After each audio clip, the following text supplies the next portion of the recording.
I just stopped the train for a moment there, but we'll get that all moving again. Actually got a relatively good-sized consist on for tonight, at least by my layout standards. Anyway, let's crank up the power on this a little bit and get this train moving. Hopefully some people will join in soon. I'm going to set it to live chat, so I hopefully don't miss any of your messages. Oh, there we go. Now it's getting traction. Yeah, look at her go. The Railfan 8, welcome. Nathan Garlic, hello. How are you, SMT? I'm well. How are you?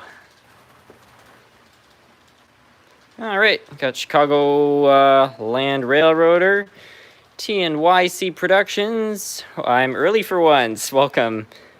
It's FEC Productions. Okay, you changed under new management. Okay, I guess it's a different person running that channel now. I remember FEC Productions, though. Welcome, Grassy Junction. Hello, Randall Elson. Disney Fan 58 444. Welcome to the live stream.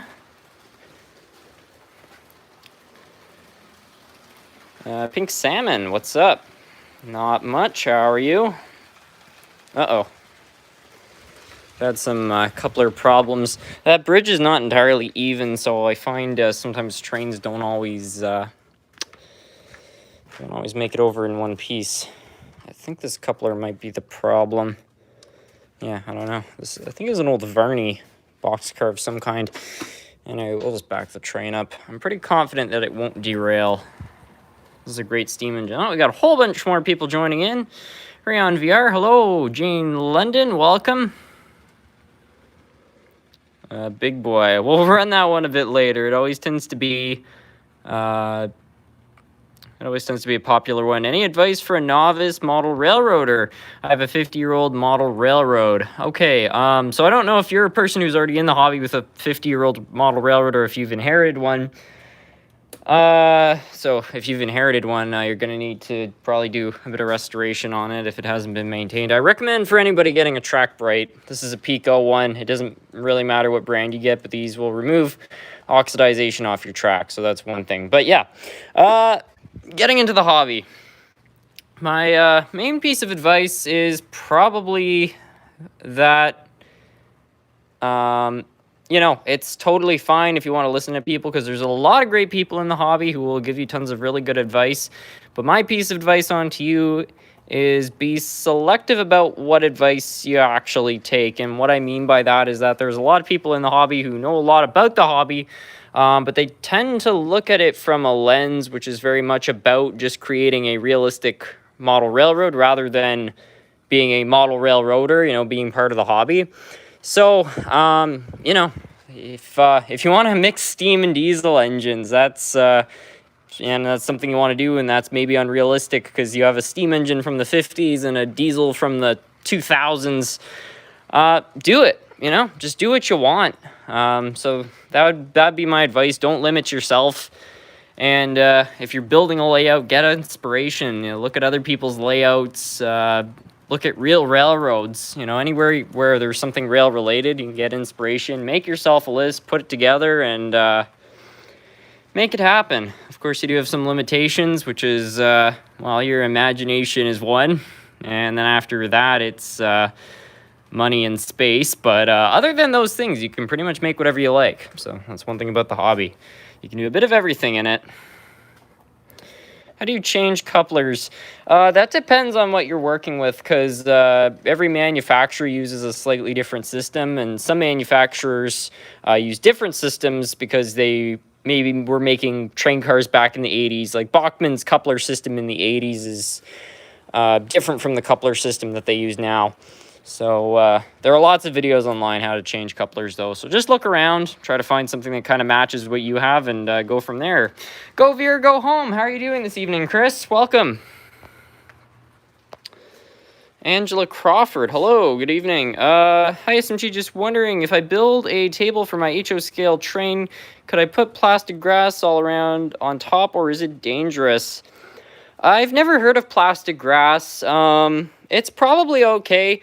The main thing is just keeping stuff away from your track. You don't want anything that can get, if there's bad things on your track like fibers and stuff, that's the last thing you want, because those, no matter how good your engine is, those will work their way into the moving parts of an engine, and if you don't get that back out of the engine, it will trash it. So that's the only thing I would avoid. It's the same reason, by the way, too, you should never set up track on carpet, because the little carpet fibers will get in the engine and they'll trash it. I can't tell you how many engines, especially old Tycos, which are just packed with carpet fibers. But yeah, just as long, like anything, like this is loose ballast. If I'm not careful, this could get into the inner workings of a locomotive, but generally, if you're careful, it won't be a problem. And that just kind of goes for anything else. I learned that the hard way. Yeah, it's unfortunate. I didn't actually know that for a long time. And when I was younger, I had a lot of problems too, because I used to ballast my track really heavily. I used to think it was cool sometimes to make like piles of ballast. And I had engines which all of a sudden started developing problems afterwards, and it turned out the ballast was actually getting into the gearboxes. And these are completely sealed gearboxes, no exposed gears. They would still somehow find their way into the gearboxes. And once even one piece of ballast gets between two gears, you've got problems. Sometimes it just makes a clicking noise. If it's a larger piece, it can sometimes jam the entire gearbox. Horrible, horrible stuff. And locking a gearbox is really bad, because if you try to force a motor to go, well, it's like that. You usually end up burning it out. So you do have to be careful. My local hobby shop actually suggests not putting anything around your track. The layout in their store is just cork roadbed, and they basically say, hey, you can do it if you want, but do it at your own risk. Especially switches, you have to really watch it, because these little bits of ballast, they can get caught in the frog of the switch, and that can cause derailments too, which is another thing. When I was younger, I didn't know that, and after I added ballast, I kept having derailments, and that was why. Hey, SMT, do you have any Mantua steam engines? If so, can you run one? Yeah, sure. Let me go find one. I've got a few. I don't know what out of that is actually running at the moment, but Mantua Tycos tend to be pretty tough engines. They're as far as steam engines go, they're quite pleasant to work on, actually. SMT, can you please run the 2 CN-9s with grain cars? Possibly. I don't know where they're at right now, actually. I'm going to look for that Mantua engine first, though. How's the River Rossi Blue Goose Dreyfus Hudson? I think the Blue Goose still needs to get repaired, and same with the Dreyfus Hudson. But I suspect a lot of people have been asking me about the Dreyfus Hudson, and it is something that I want to get going soon, because it's a really fantastic looking engine. But I can tell already, just by looking at it, that I think the chassis has a problem, because the motor's loose. So in all likelihood, it's got zinc pest, and I'm going to have to come up with some really creative solution to fix it, which is going to require quite a bit of time, which has unfortunately been sort of the essence lately. So, but I'll try my best with that. Anyway, Mantua engines. What should we run? That's a, I forget what this one is. This is an American Flyer.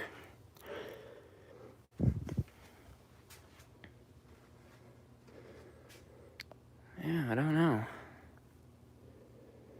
I feel like I restored a Mantua steam engine not that long ago. I'm just trying to remember which one it was. I restored one for someone. That one I sent back to them, so it's gone. But there was another one which somebody sent to me as a gift, and I'm pretty sure I fixed that one as well. It was the one that hadn't run in like 50 years. Yeah.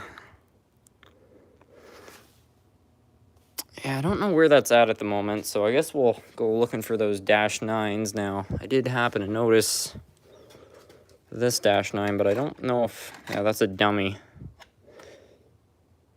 Yeah, I guess I'll have to run something else. Can you run the American Flyer? I don't see why not. We'll see if it starts. This engine tends to be a little bit finicky. Here's something to look out for if ever you're working with an older steam engine.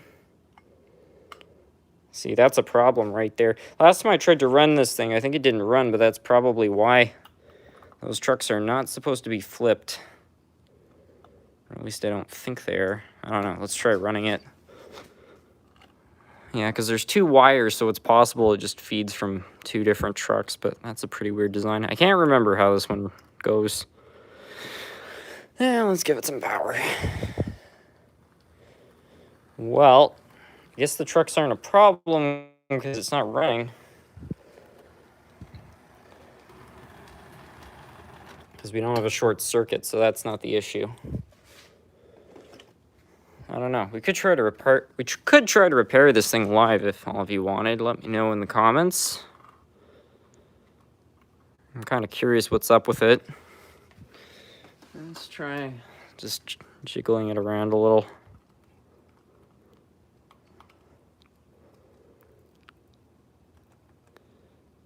Yeah, this one doesn't seem so inclined to want to go. Well, what do you guys think? Live repair. All right, we got 1 comment. That's enough votes for me. I'm kind of curious. Anyway, let me just get all of this ready to go here, and we'll see if we can get this number kicking again. I don't think it's going to be too. I hope we're still live. The thing which holds my phone up basically hit the power button.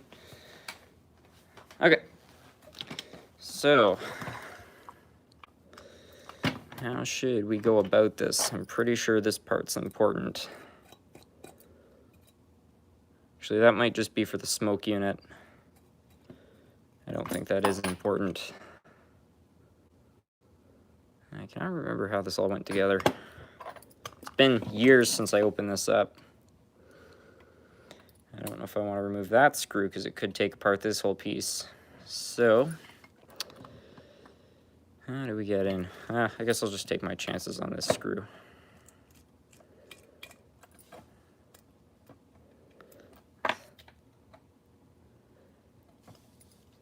It might have been the wrong choice, actually. It could be this one. I'd be surprised if it was that one.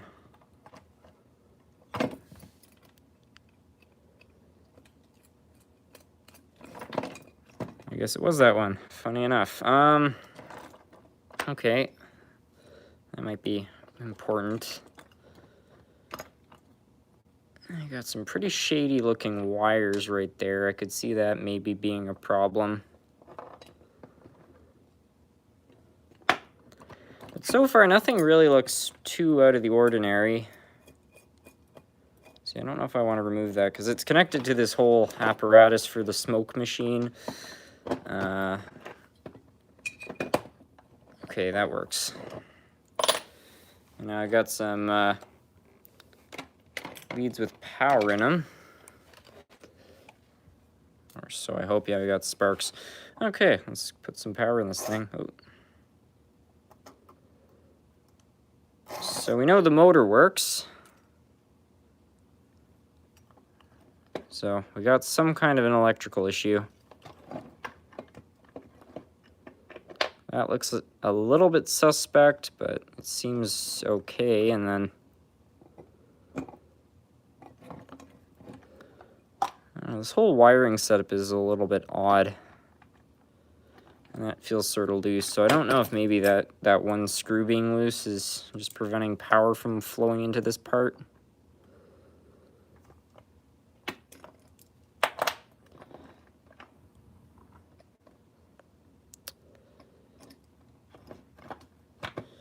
Okay, let's see if that has fixed it.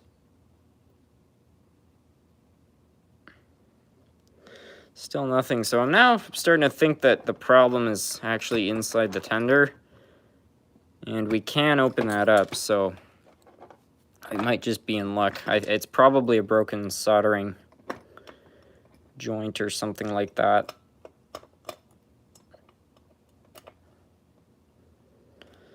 I'll just unscrew all 3 of these. I lost one. If this gets too complicated, we'll just go back to running the trains and I'll take care of this another day, but considering it does run when you give it power directly to the motor, I don't think that this is going to be too difficult to work on. Okay, yeah, there's our problem. So we got this wire right here, which should be connected to that screw right there, but it's not. It's just broken right off, so there is the source of our issue. Yeah, really not a whole lot of slack on that wire. I don't know. Let's see if we can solder it back on. Okay, let's get that. Try to take off the insulation off the wire there. There we are. So now what we need to do is put some flux.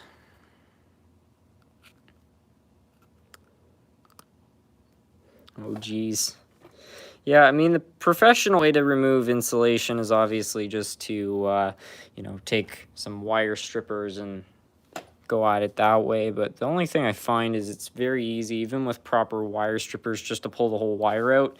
Sometimes when using fire, you actually just burn the metal if it's a really thin, low temperature metal like aluminum. But yeah, in a lot of cases, that's what I'll sometimes do with smaller wires. You can see it stripped it fine, so that was okay.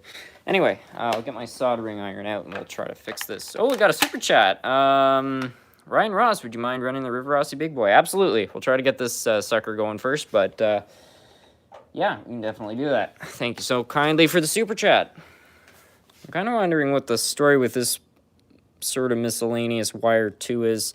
I don't know. Yeah. This engine doesn't have a headlight, it's just painted in, so it couldn't be for that. It could be for the smoker, or this was at one point wired to there and I was too lazy to remove it. Who knows? Let's remove it. I don't like it.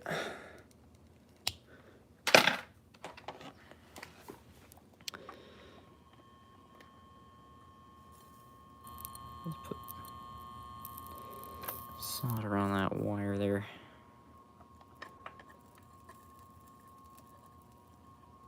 Oh yes, wonderful. Oh, not wonderful.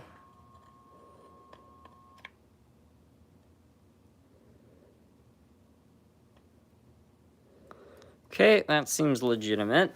And that other solder joint looks not very good, to be honest with you, but I think it's gonna hold, so I guess we'll just go with it. I don't really like that loose part there. I can't remember if this is work I did or if it was work from the previous owner, but you know what, let's get it done right. Can I get a shout out for dinner in the dining car? Yeah, thank you so much, Aunt Bruce, for the super chat. And Bruce is currently doing a series. He started after watching this channel for a while to start up his own channel, which is called Ant and Bruce. And he's actually doing a cooking series on there where he's making meals which they used to make on a lot of the famous railroads. I think he did one on the Santa Fe and some Canadian railroads as well. It might have been Canadian Pacific. And yeah, he's making the meals that people used to be served on very famous railroads. Really unique idea of combining cooking and trains. I don't think anybody else is doing that. So if you want to see that, you know where to go. Anyway, to rewire this, I could just tie it around there. Ow. I hope that's not leaded solder.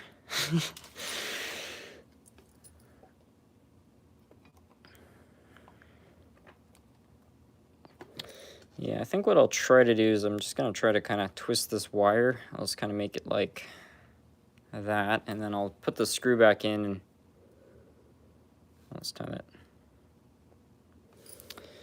When are you going to make a video of running all your cargo trains? I actually wasn't planning on doing that one, but I might at some point. There's a lot of running videos that I really should do.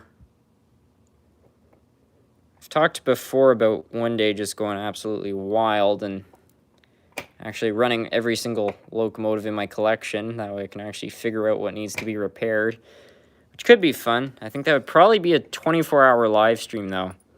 So we'll see, maybe one day. But in any case, that screw really does not want to go further in. So, what options do we have? I'm not sure how we should go about fixing this. I mean, a good one probably could be to solder it directly onto there. In fact, I don't... Yeah, it looks like this wire used to connect to that. I wonder what the story with that is.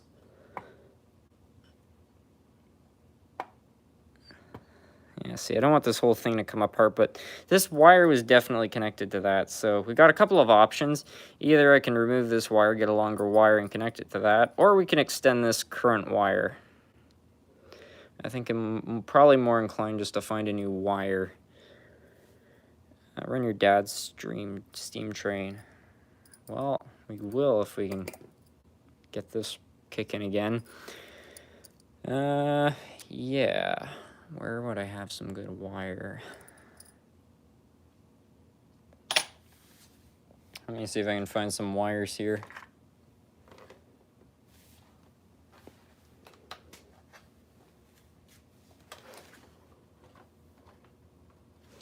Okay, I recently got donated a controller, and it happens to have some decent looking wire. And the gauge looks to be similar, so that shouldn't be a problem. So I think I'll just siphon a little bit of wire off of that. And we'll just kind of measure it out and figure it out. Run the Spaceball. People remember that? Oh, we got some legendary viewers on here tonight, folks. Okay, so we'll do that. I think I kind of want to wire it like that. So we'll get rid of this old wire here. Doesn't even look like a perfect soldering job anyway, so we'll just take care of that. Let's dip this wire in some flux so that it will attach nicely. What's your favorite steam locomotive, SMT? In real life, it's an E2 Swedish locomotive, which used to be part of the Hull-Chelsea-Wakefield Railway, which is a railroad my grandfather actually lived by when I was younger, and it's probably what got me into trains. In terms of model trains, it's probably my grandmother's 1951 Rivarossi Hiawatha. That thing is ridiculously sentimental. Okay, so that should be good. Keep in mind this will turn and stuff, so we need to measure out enough wire to get there. And we'll just kind of...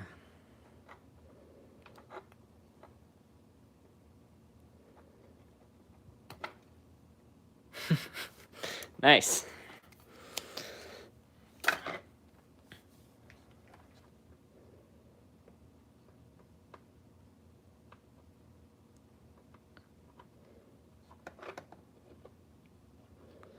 Yeah, I think that's how I'll solder it.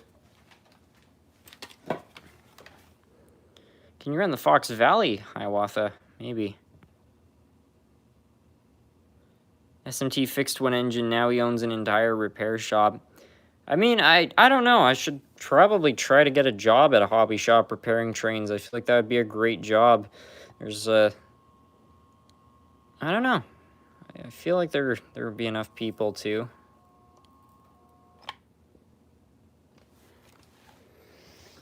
The only thing about working on trains is that, I mean, it's really rare things go, like, super wrong when I'm working on stuff, like, wrong to the extent, you know, where something actually gets, like, permanently broken, you know, try not to kind of cross that bridge, but the thing is that when you're working with other people's stuff, you have to be a lot more careful, because if you do something wrong, you know, that's somebody's thing, and, you know, I don't know, sometimes people have sent in pieces for me to work on, which are, like, super sentimental, and they've all turned out well, and it's wonderful because, you know, I get to hear these stories. Like, there was this one guy, and his father, when he was a kid, had this train, and it hadn't run for years, and he sent it in here, and I was able to get it going for the first time in, like, 20 or 30 years, and, you know, his father got his childhood train back, which was pretty cool. But at the same time, if something like that had gone wrong, I would have just ruined somebody's, you know, kind of family heirloom in a way. So I made a mistake. I thought I had enough wire, but as it would turn out, it doesn't appear to be that way. I don't know if I could try to kind of reroute the wire like that.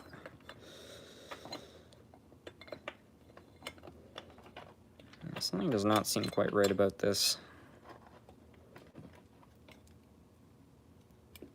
And as a matter of fact, like, This tender has missing turning radius. What is going on with this? That is really weird. This. Okay, is it because of that?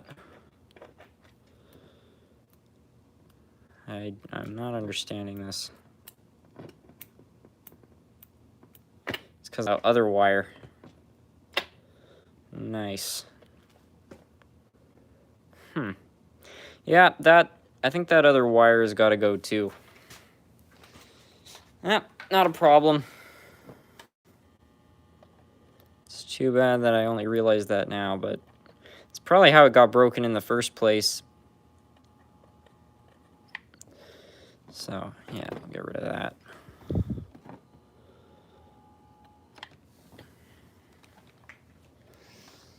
If this is work I did, I have to say I did not do a great job, but the thing is, you know, I'm not an expert on working on these trains. I've got some experience, but that's about it.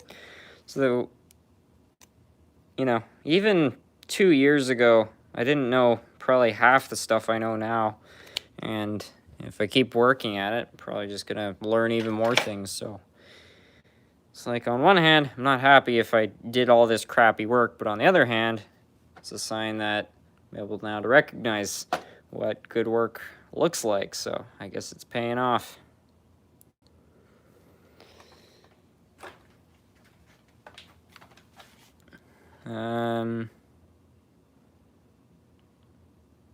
What's your favorite diesel engine? Favorite diesel? That's a really good question. I'll have to think about that one for a moment.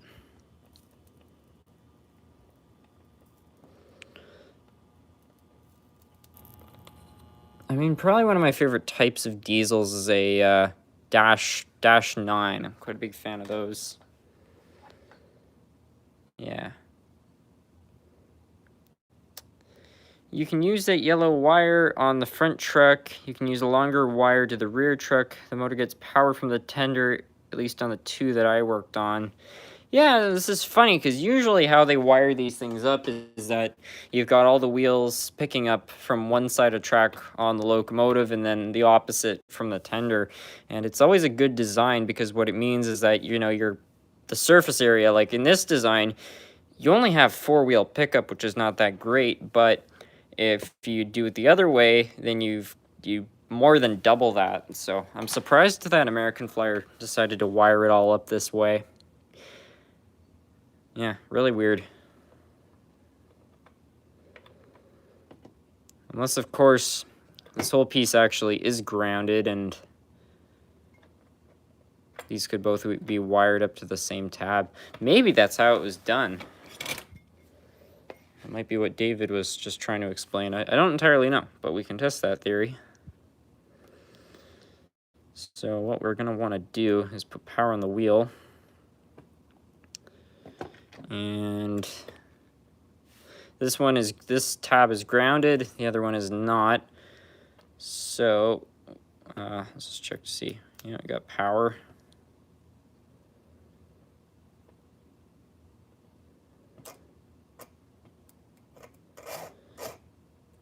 So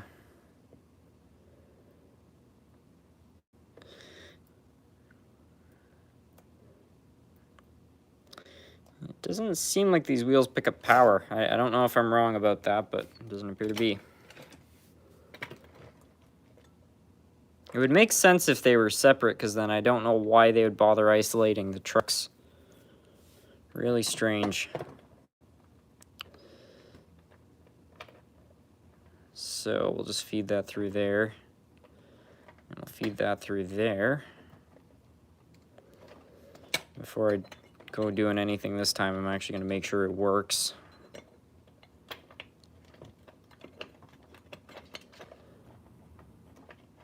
Well, at least it can pivot. That should be good. Can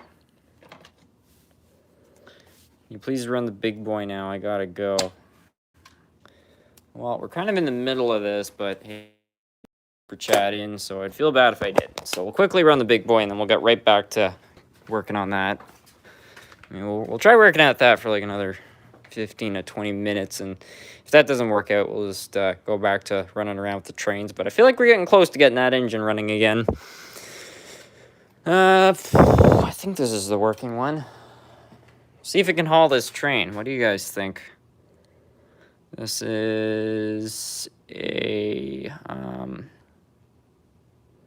somewhere over a 12-car consist. I think it's a 14-car consist. I think it's 15 if you count the caboose. I just took a rough look at it, so I could be wrong on that. What inspired you to make your layout? Well, I got my first train set, which was just a loop of track, and after that, I desperately wanted a layout, and my parents used to be part of this whole. It was kind of like a charity thing. People would donate either goods or services to it, and then people would bid on it. One guy was a carpenter, and he said he would build something. So they bid on his service, and he ended up building this table for my birthday. So that's how I got the layout, and then me and my dad picked out a design and then made it happen. And then it just kind of kept growing.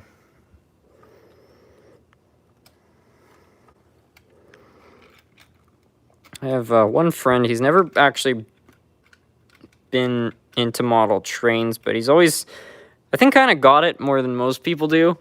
And I just remember the first time he came down to the basement after I just got this built and we got it all set up, and he was just like, whoa. Which for a non-model railroader, I don't know, having that kind of reaction as a kid, I was all smiles. Mike Murids, welcome. We got a lot of classic subscribers in here. Okay, so Big Boy doesn't seem to be taking too well to this large train.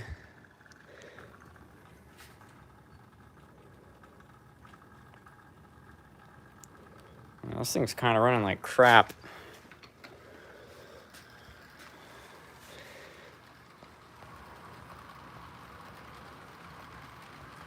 Well, Ryan Ross, whoops. Here's the Big Boy as promised. Trying to haul a big heavy train.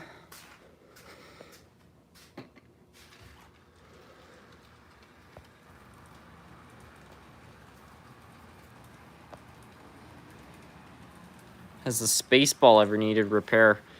Countless times. The bands are always going bad on it. Yeah, let's let it haul this portion of the train around.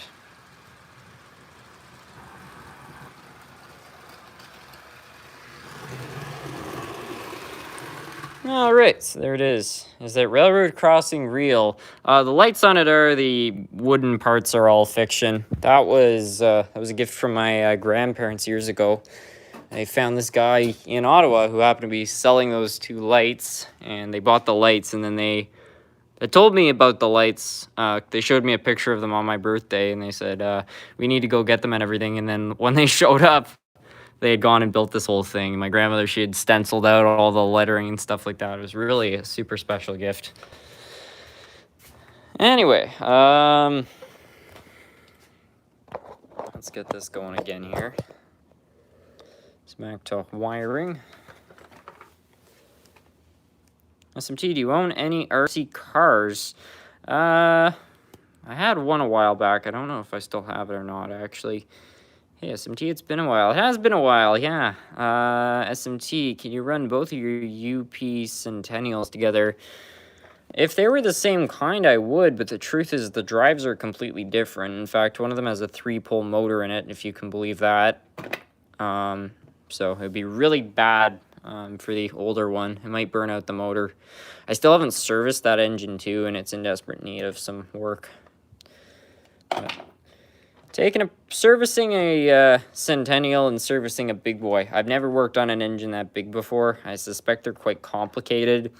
So I'm going to do it one day, but again, it's going to be a timely sort of thing. So I need to pick a day. I got a lot of time on my hands, and I can just keep going at it. Anyway, let's try to get this soldered up. Hold on, I'm soldering it to the wrong spot. What am I doing?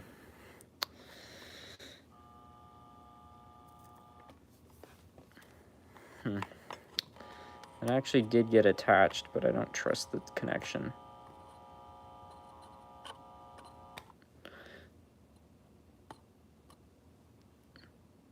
Okay. So, I just need to get this whole thing right back together. I think we'll be pretty well in business.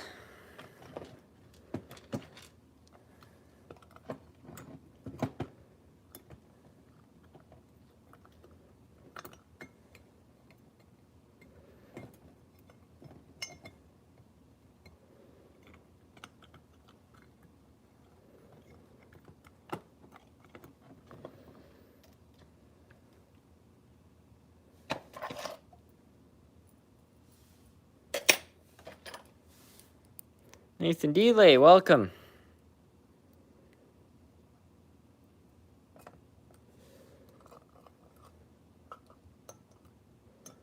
Yep.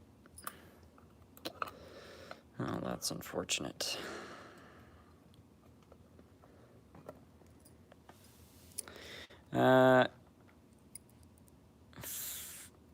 Forget it, guys. He's on a fix-it mission. I don't know if YouTube is hiding comments from me, but yeah, if people are trying to put in requests to run things right now, unfortunately, I'm not really running any trains at the moment, but we'll try to get this one going, and then we'll run some stuff. So if you're willing to wait in for that, stick around. How's Canada? Not too bad. I actually just got back from a trip crossing the country by car, which was pretty interesting, getting to see most of the provinces. All the way from the Rockies, through the prairies, back home to the Ottawa Valley. I was a sub at 8K. I can't believe the channel is at 38. Yeah, 30,000 ago. I remember you joining in Lehigh Valley. It's really been incredible. I'm so happy. It's so nice to see people sticking around, you know? It's like wonderful that, you know, people who joined this channel in its kind of early phases, like people like Nathan Delay, like he was one of the first 100 subscribers. It's wonderful you guys have stuck around, you know? I really appreciate it. I don't think that happens everywhere.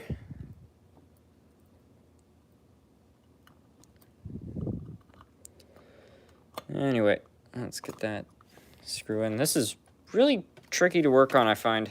It's just super awkward. A second ago it was like 37K and now 38K. I'm blown away. I can't believe, but I got all you to thank for that. I really do appreciate it. Not something that was ever intended to. I didn't start this, you know, channel with the intention of like kind of turning it into a full-fledged YouTube channel. And I started it just to work on my grandmother's Riverossi Hiawatha because I was too stupid to know how to upload a photo to a website. And now it's turned into this. Interesting story.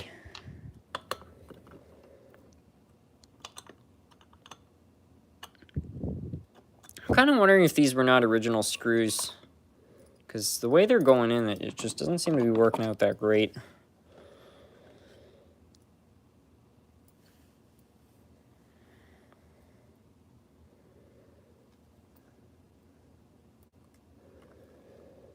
I also dropped one of the screws on the ground, so I'll get to go for a search for that later. That will be fun.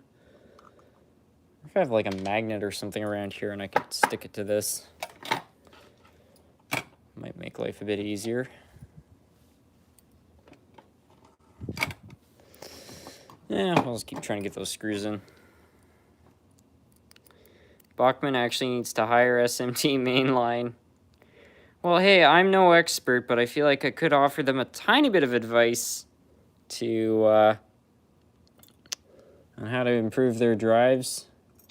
That's only because I've seen other manufacturers drives, though, who clearly are designers who are a little more savvy in my books. Cough Athearn Blue Box. Those old Athearn engines, you just can't break them. Tough as nails. It was great. While I was traveling across the country, I got to stop at a train store in Alberta. It's called Trains and Such. If anybody out there is from Alberta, you'll probably know about this store. But while I was there, they had these really...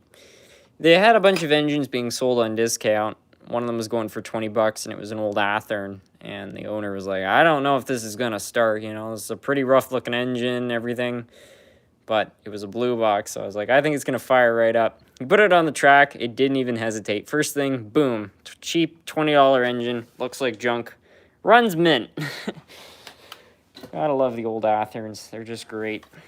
Okay, I'm just gonna have a quick look for that screw. If I can't find it within a minute, I won't bore all of you with hunting for it, but hopefully it hasn't gone far. I found it! I got this foam matting in the basement here, just to make the floor a little bit better to walk on. And I gotta say, it's something that I'd recommend for most people that work on stuff, because if you drop a screw, the foam absorbs the weight of it hitting the ground, so it doesn't go very far. It's really good.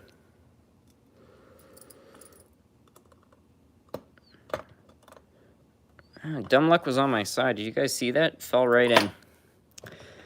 Alrighty, so we got that all together. Now we just need to figure out how to get the rest of the thing together, and I think we'll be in business. This popped out. That could be trouble. Look at this. It's really like a piston. You got your connecting rod, your crankshaft, which connects to the motor. Brilliant little design. What's the best controller for DCC? The best controller for DCC, you're going to have to ask somebody else about that. I wish I had the answer, but to tell you the truth, I just haven't used a lot of DCC controllers, so I feel like if I was recommending the controller I use, it might be bad advice, because I actually don't know if it's a super good controller or not. But hey, maybe people in the comments, what do you guys think? Who makes the best DCC controller? Piston for the smoke unit. Yeah. It's amazing that they had this too. On most modern engines with smoke units, you don't have this whole technology which actually makes the smoke puff out. And this was in like the 1950s. They made engines a lot more complicated back then. It's sort of funny how it went with model railroading, because at first it started, you know, they're in the 50s, they were making these really kind of rough but as detailed as they could at the time engines with a lot of different parts and stuff like that. And then that kind of continued into the 60s, but then in the 70s they started simplifying them, and the hobby kind of started going more towards toy type things, and that's where you had the Bachmann, Tyco, lifelike sort of phase move through, and then in the 90s it started kind of leaning again towards quality stuff, and now the Tyco and lifelikes, well, Tyco and lifelike are gone, and Bachmann has actually improved their products quite a bit. So it's funny how the hobby kind of changed. It's shifted quite a bit throughout each decade. But stuff's become complicated again, but this time it's not with tons of complicated parts, it's with tons of complicated electronics, which tend to be a nightmare to work with in my books. Now, how do we get this back together?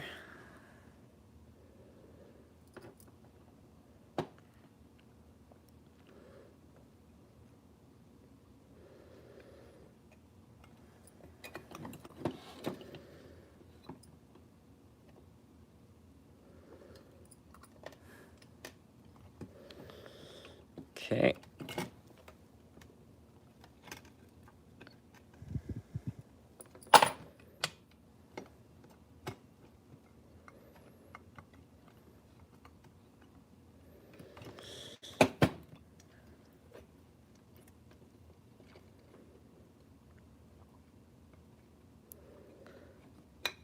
I don't know what exactly is going on with this engine. Well, these parts do not seem to want to go back together. I think that's the problem.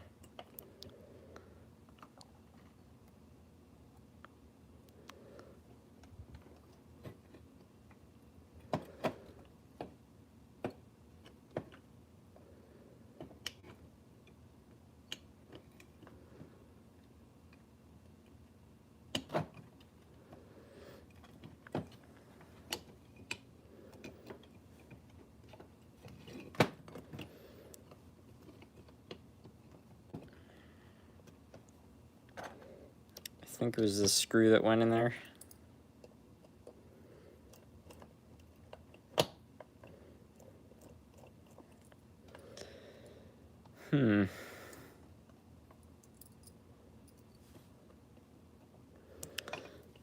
This is always the tricky part with working with these steam engines, is getting all the valve gear parts back in.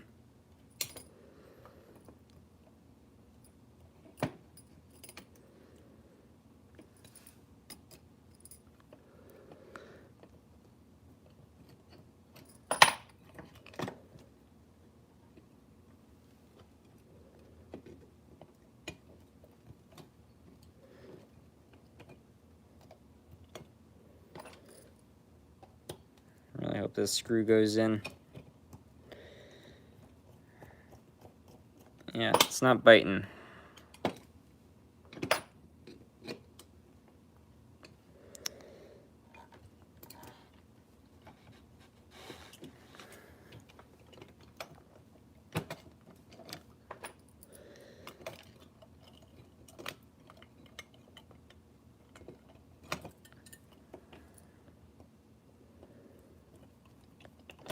All right, we actually got it that time. Nice.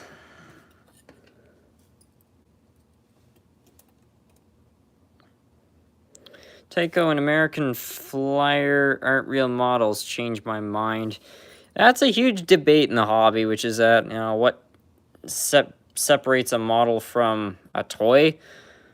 And I always think it's sort of complicated just because, you know, it's like there isn't really a clear definition, because obviously even the most realistic model is not actually a train.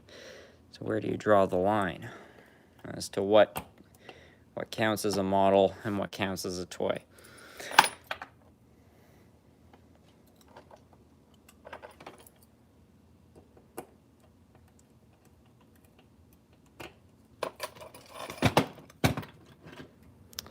Okay, I think we got this whole thing back together correctly. If you want to be precise, you could just quickly hook up some power and see if it will start.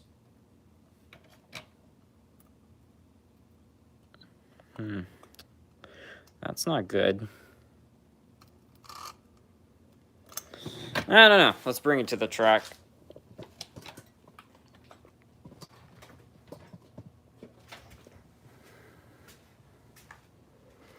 SMT moving and going to build the layout with shelving around a room. Nice.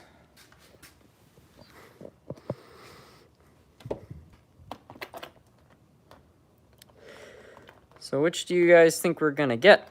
A running engine or a short circuit? I do not know which. Well, that current's going really high. Put more volts in the track, but it doesn't want to go.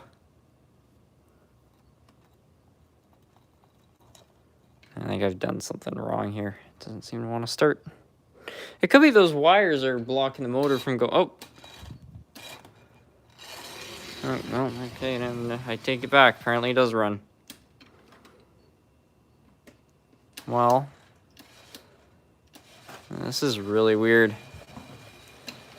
Yeah, I'm kind of wondering if those wires are not in a good spot, just because the engine will run in one direction but not the other. But it's still trying to move. It's not shorted, but it runs fine in one direction.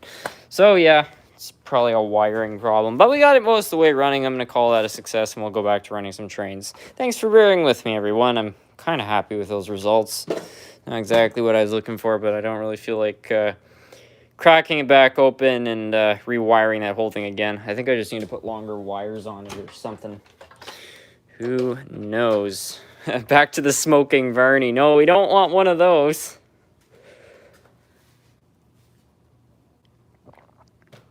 As I say, smoking's for steam locomotives. I guess it's okay if I burn out the motor on that engine. It's a steam engine. Smoke's supposed to be pouring out of it. Okay, you run Spaceball 1. Spaceball 1?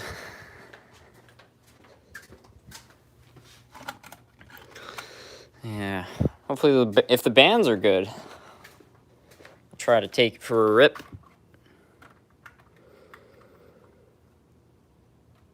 Not like that. What's not like that, Jack? Okay, yeah, well, that's good to go. So we'll just, I don't know if this thing is strong enough to push those freight cars out of the way, but we're gonna find out.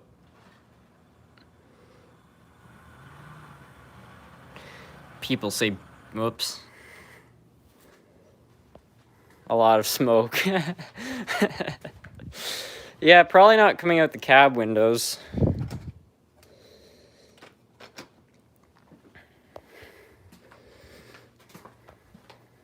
Ready to take off. Almost. At the Strasburg Railroad, they say no smoking, and the steam locomotive does enough smoking. No smoking, the steam locomotive does enough smoking. That's pretty funny. So here's to those who say band-driven engines have no pulling capacity. I'm actually impressed. I didn't think a band-driven engine could move that many cars, but apparently it can. Those are crappy off-brand bands too. They're elastics. They're not even proper Athearn bands which you buy.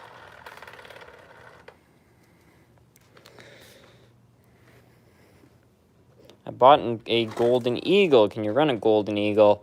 Yeah, we can try to run one of those, but first we're going to get the Spaceball 1 going ludicrous speed.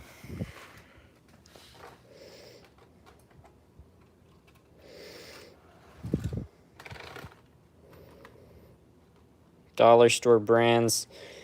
Yeah, I don't know. They're years ago, it was like those rainbow looms. I don't know. My sister has this big box full of them, and I just keep stealing them to keep my band-driven engines running.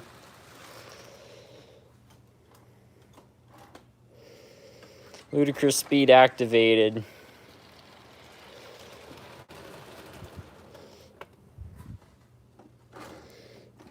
For anybody that doesn't know about Spaceball 1, if you've seen the movie Spaceballs, you'll know they go to ludicrous speed, and you're going to understand why we call this engine Spaceball 1 very soon. Jack, what do you use to clean the commutator? I would highly recommend getting a fiberglass pencil. You can buy them online. Let me see if I can find one to show you. Yeah, you get one of these, and they're very, very gentle on the commutator, so they're not going to scrape up the metal. And the other thing is it's glass, so if you get little fibers in it, you don't want to get them on your hands. They'll make you really itchy, but if they get in between the workings of like the little gaps on the actual commutator, they're non-conductive, so it's not like using something else which might get in there. But the most important thing when cleaning a commutator is that you clean the gaps. Because if you don't clean those gaps, if the commutator is just dirty, it's going to perform badly. If you don't clean the gaps on a commutator, not only is it going to perform badly, but you might end up burning out the motor, and you're also going to be really hard on your controller. So always make sure that there's no carbon between those gaps, or eventually you'll pay a price for it. Anyway, let's get amped up. See what that's set to? G scale. All right, Spaceball. Oh. You guys ready for Spaceball 1 to go to ludicrous speed?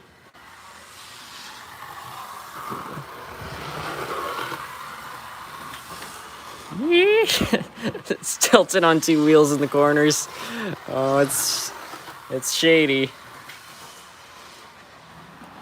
I don't care if it derails in this corner, but if it derails in most of the other corners, there actually is stuff it could break, so I gotta be careful. Here, let's go full throttle down the straightaway. Let's see if it makes it into this corner. Oh, that was sketchy. This thing pretty much just operates like a slot car, you know? You just have to, like, gun it down the straights, and then in the corner, quickly, like, kind of let off the throttle, and then halfway through the corner, you just power out. Like, yeah. I should set up, like, some tracks, and me and my train buddies could race these things or something. Because you can buy these things for, like, $10. People will give these away. Nobody likes band-driven engines because they're very impractical. But if you like just something that won't break and it's fun to fool around with, hey, cough up $10 and you can buy one of these. They're great. Now, I was supposed to run something after this. I can't remember what it was. Slot cars, but it's RDC.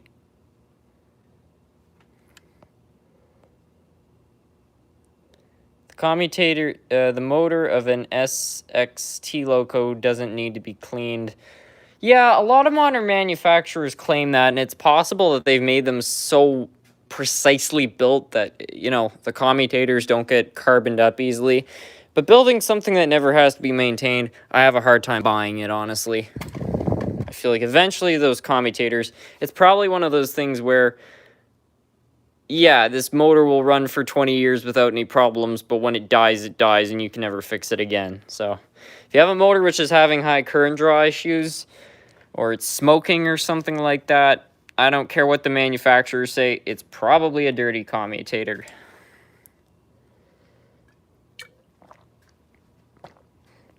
Yeah, well, it'd be wonderful for the days when we actually start putting brushless motors in engines and we don't have to worry about that problem.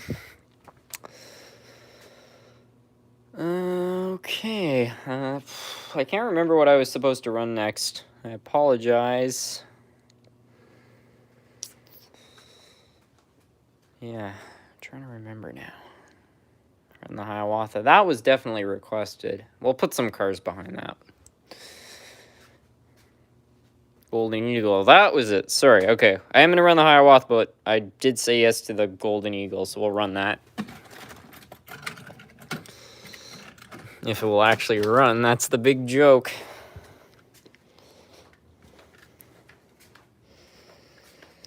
Power torques are the funniest thing because I find they're full of problems, but I'm fine with that because the old Tychos, they're just fun to mess around with. I don't expect much of them. But in the model railroading community, I find there's two groups of people. There's the larger group of people which hate the power torques and don't want to touch them with a 10-foot pole. But then there's also this group of people in the community who are hardcore power torque fans, and they say things like, power torques are great motors. How can they run for 50 years if they weren't well built? And stuff like that. And it's, I find something people are always hashing it out about. I'm personally on the side of people who think these things are not well built. But that doesn't mean I don't like them. They're like a, I don't know, like a Jaguar, you know? It's like not very reliable. But that doesn't mean you don't enjoy them. Now, speaking of power torques being unreliable, actually, this is not the engine's fault, I just remembered, because of that.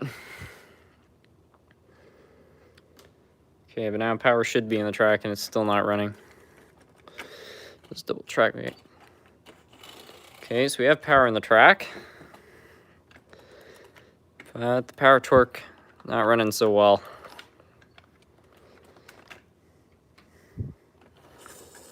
Oh, I've revived it. Come on, little buddy. Oh, no.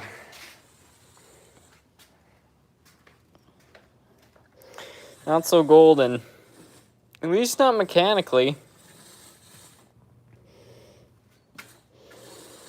We could try to run that other one, but I'm pretty sure it's even worse. Full throttle. Yeah, no, it is full throttle on a controller, which puts out like over 18 volts of power. That's way more power than this thing needs. TLC it, man. Yeah, it needs to be serviced. Put that in the fix it soon bin. Xander Nicole, how are you, SMTM? Well, how are you? Golden Eagle, let me sleep. Yep. Tyco Power Torques, the only brand of engines which are really just meant to sit and look pretty.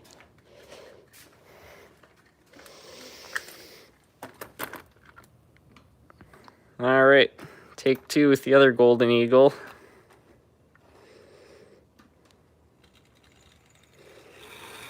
This is the junk one. It seems to be running better. It's going. I mean, yeah. It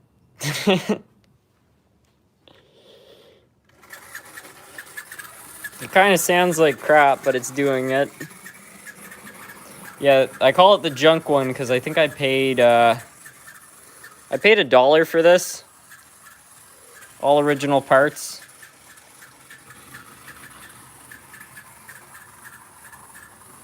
Yeah, we'll let that come back around and then we'll get the Hiawatha going.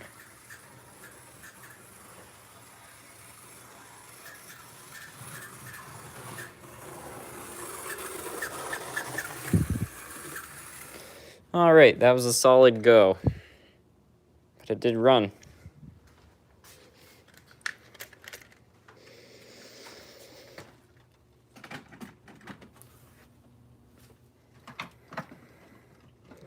Something bad commutator. It could be that, or it could be the gears. There's so many things that can go wrong on the power torques.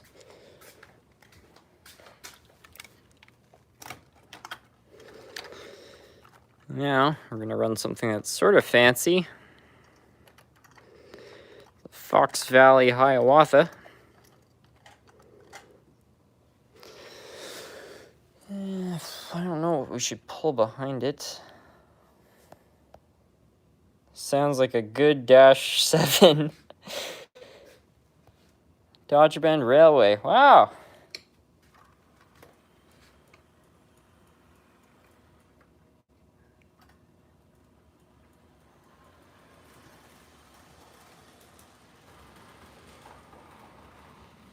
I think I've got an actual Hiawatha Milwaukee Road car. I'll see if I can find that. I might have put it into storage. I can't remember. Nope.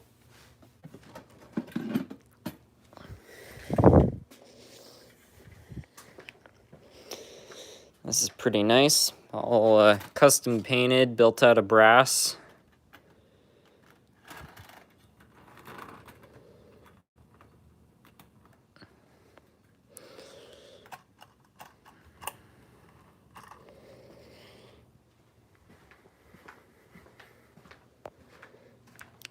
And the train driver is late to the next stop.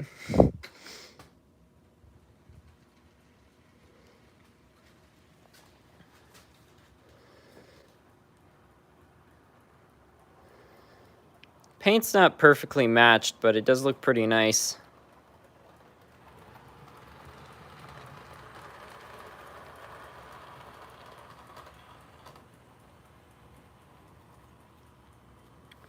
When is the train store video you mentioned in the museum tour coming out? Hopefully soon. That video has been sort of tricky to edit just because there were a lot of clips I took and the store had a radio playing in the background, so there's copyrighted music. So if there's copyrighted music in a video, there's always a risk that YouTube will take it down. So I need to try to get rid of all of that before I go putting it up. But the problem is the narration just sounds really, really weird if there is no background noise. So I need to figure out a solution for that. But I just need to make sure I get rid of all the bits that have some music in them, or else I'm going to possibly be in some hot water. So once I figure out how to get around that, should be mint.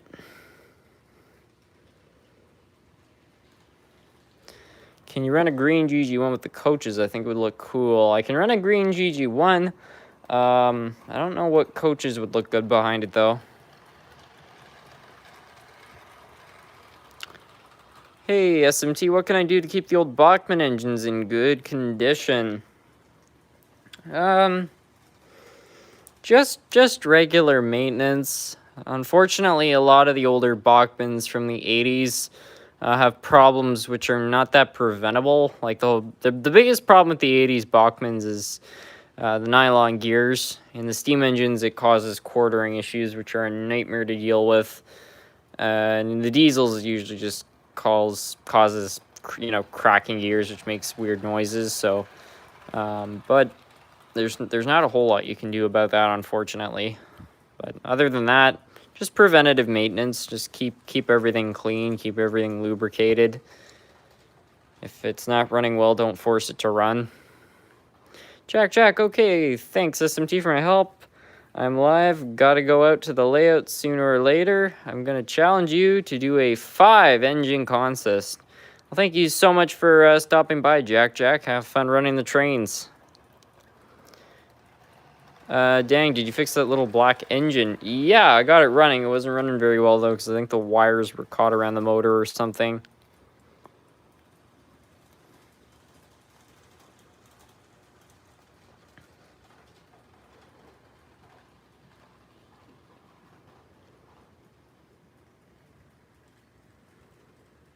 Can you run your grandmother's Hiawatha? I only take that thing out on occasion just because it's kind of a princess. I'd take it apart and oil it up and everything just because everything on it is super sensitive. That early 50s engine, which was not well maintained and stuff, you're going to run into problems, but it's a labor of love. Family, it's been in the family for so long, and it created this entire channel, so that's something I owe it.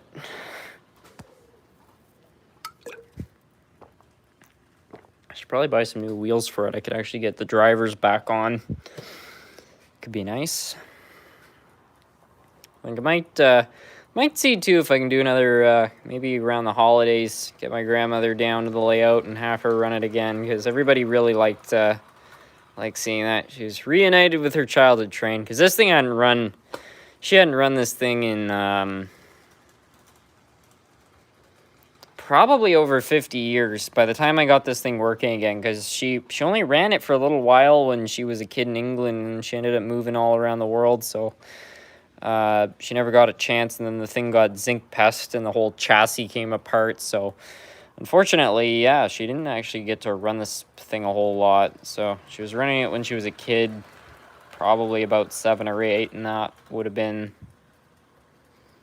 prior to the 1960s, so it might have been 60 years since she had last run that thing when I got it working again, which is pretty special. She gotta get it. I've got a few more of her engines too I'd like to get going again. I got another Atlantic type engine from River Rossi. I think it's a German engine. If I can buy the parts for it, then I can get that one running too.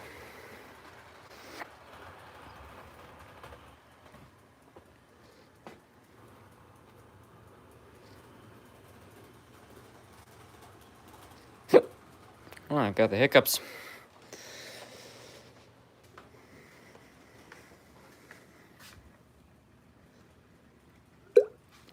Coco-zing, welcome to the live stream. Some of the old American Flyer HO steam engines, when you clean the motor, is really against running it nice. Yeah, maybe. How is the Hershey platform coming? There has been a bit of progress on it. I had to pause it for about a week and a half because I left on a trip across Canada. I think I'm gonna aim to get that project done around December. I know I'm off by a long time, but frankly, I want to get it done right. And the tricky part is through the summer. So there's just a lot happening, and when it's nice outside, people want to get out and do stuff. So I just find either my time is broken up in a bunch of different ways, but once the weather gets cold and bitter out and people don't want to go outside because it's freezing, I'll probably have more time on my hands to work on it. A lot of things to work on, so little time. That's the big problem.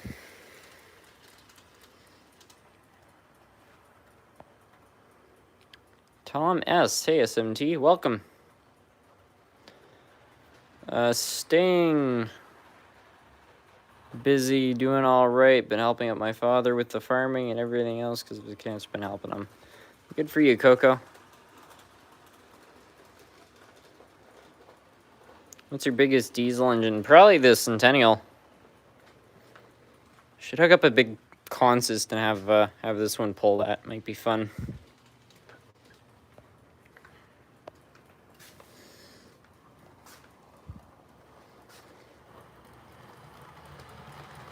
The train shop you visit is amazing. Lots of vintage trains. What, Larkspur? Pretty soon you'll be running a train in the snow again. Yeah. See if we can do that for a third season. If I do, I want to build something really epic this year. My plan last year was to actually recreate the crash scene from the movie Runaway Train from 1985. But the conditions just never really permitted. It was a nightmare trying to get that whole thing to work. But then there was the one day where I was actually able to get it all working, because what kept happening is ice kept building up on the track, and then it would get warm out and it would melt, but the meltage would cause the metal to oxidize, so then the trains couldn't run. So I kept having to clean the track. But yeah, it was really fighting the elements. What's your biggest steam locomotive? The big boy. Hello from Australia. Oh, got a viewer from across the pond. Welcome.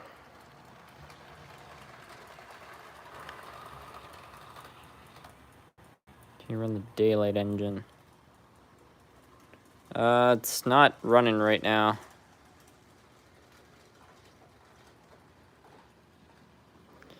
Will you buy a Thomas and Friends set or an engine? Where's your vintage dark and blue British steam engine that only has 2 driving wheels? Yeah, where is that British engine at?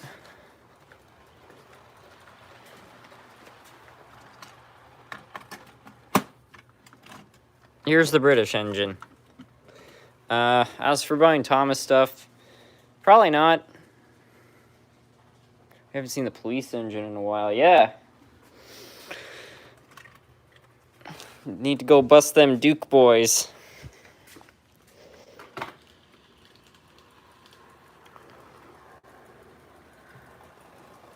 Can you run the Hershey factory, Loco?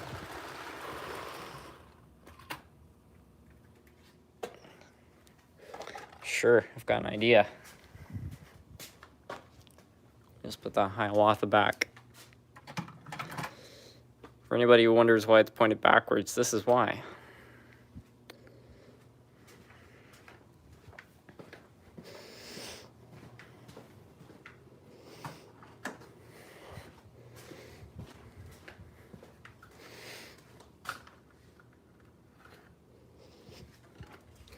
I'm sure you can all see where this is headed.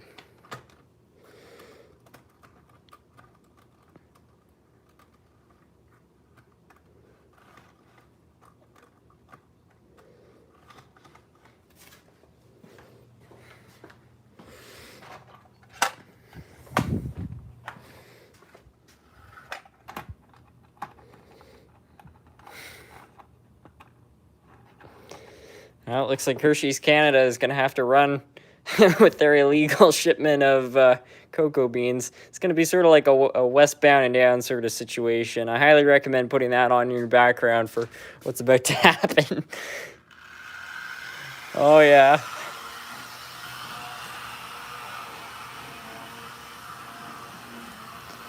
Okay, so apparently the EHM runs a lot faster than the Athearn. But I don't know if it's working out, because looks like the illegal shipment of cocoa beans have been gotten. Rammed right off the track. Yeah, that's nice. Right into the Hudson. Prohibition. Yeah, back when chocolate was illegal. These things are just ridiculous. I think we need something a little bit more even, though, like an Athearn against Bachmann sort of situation. That sounds like fun. Let's go dig up the... Yes.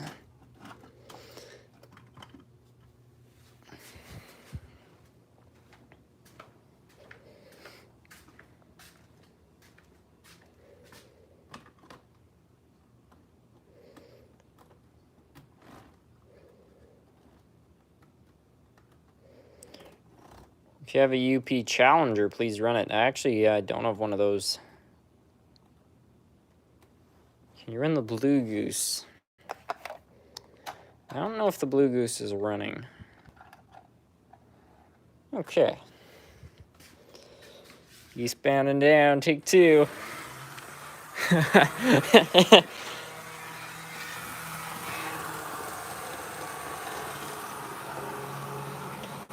think the Athearn is getting the upper hand in this case.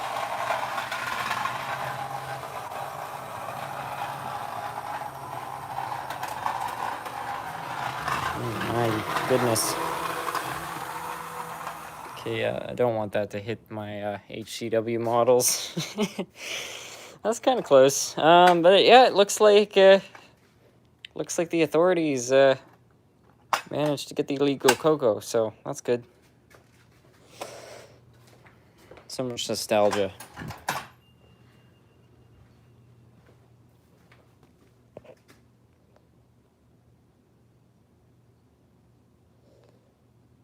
Poor Hershey boxcar. That was pretty impressive. I mean, it derailed like back there and it made it all the way around through some switches and stuff. I was sure it was going to jump the rail.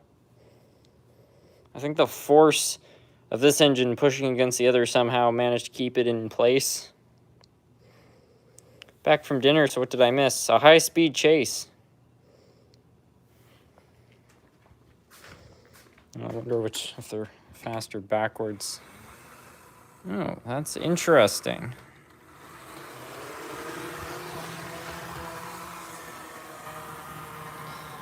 It looks like the Athearn has a slower pickup. You can see the Bachmann accelerates faster than the Athearn, but the Athearn has a higher top speed. But like if you put them really close together, and then you gun it, you see for just a few seconds the Bachmann actually pulls away. But it doesn't last.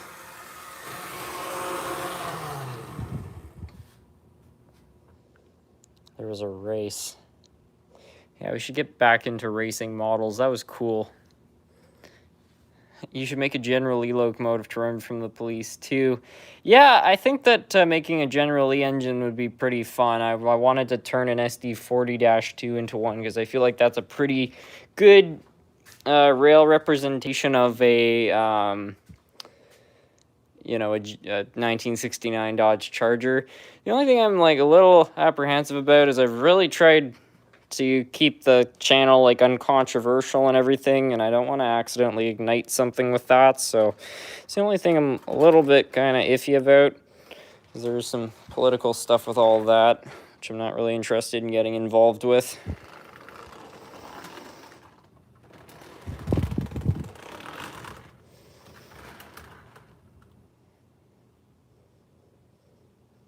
Hey, SMT, can you run a New York Central with its cars? Well, I have the New York Central cars. They need a lot of work, though. Some of them have trucks, but they're not actually connected to the cars, so you need to work on that. Need a Jerry Reed locomotive.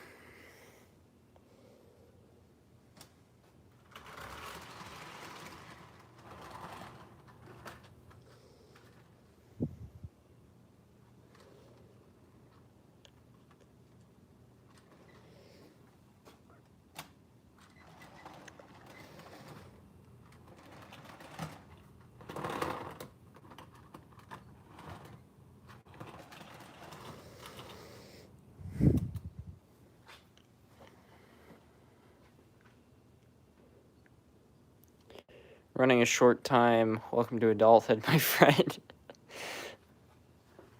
Oh, no. Yeah,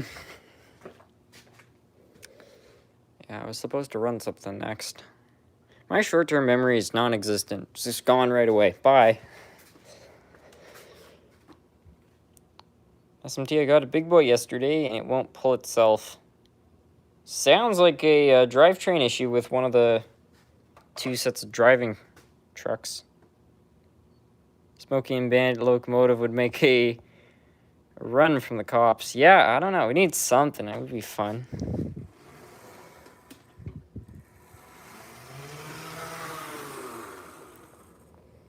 Put a Canadian flag on an SMT and just call it the General. The General Maple. Yeah, I don't know. Something like that. Staying out of politics. Easier said than done. Anyway, Via Rail. Yeah, sure, we can run that.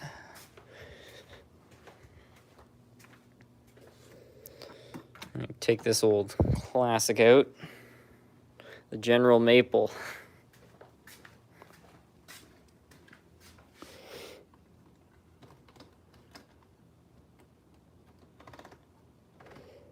It's for hauling maple syrup around. I wonder what the Canadian Duke boys would be like. That would be so funny if they made a Canadian parody of the Dukes of Hazzard. Instead of it being all Southern, it's all like backcountry Canadians. Hey there, bud. We need to get away. Get away in the old Charger, eh? I don't know. What's a Canadian car that would be the equivalent?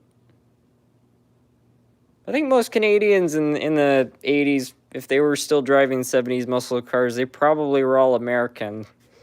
So I guess it probably still would be a generally Canadian Duke boys. Yee-hi.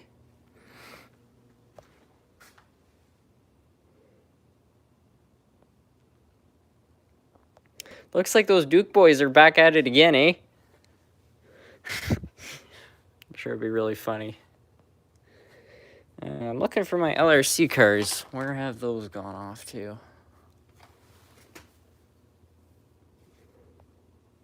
Mix of Wayne's World and Dukes of Hazzard. I mean, I like both, but they're so different. I don't know how well they would go together.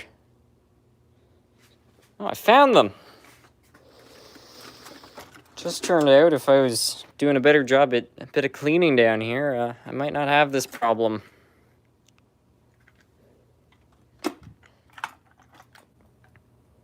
I'll take a 68 Camaro. Seems just as American as the Charger. But at least it's not a Dodge, haha.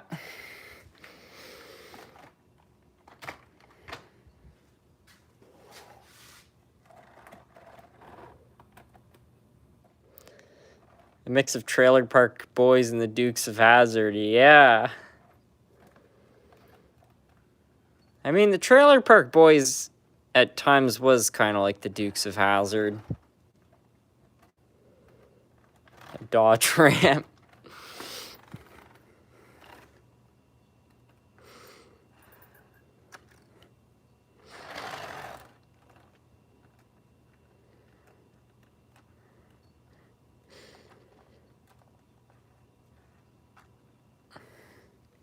Oh, there's no coupler anymore. Nice.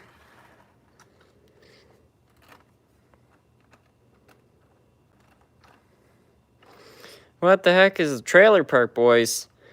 I don't know if the Trailer Park Boys is well known in America, but it's basically a show about these three guys living in a trailer park, and I mean, I won't go into detail about some of the stuff they get up to just because not everybody might appreciate it, but let's just say they live a very unusual lifestyle, and every episode they're kind of getting up to some scheme to try to live out their lives, and it's a great big disaster. It's a super funny show.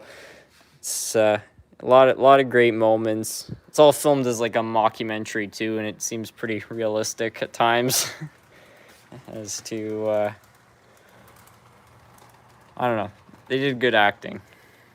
Swayze Express, yeah, they had an episode where one of their schemes was building. They stole a model train.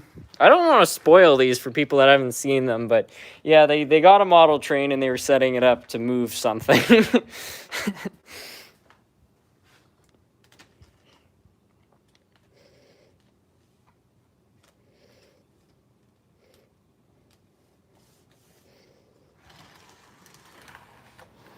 Yeah, I don't know if the Trailer Park Boys is on American Netflix, but yeah, if you're willing to watch some show with some kind of unusual humor, then it might be for you.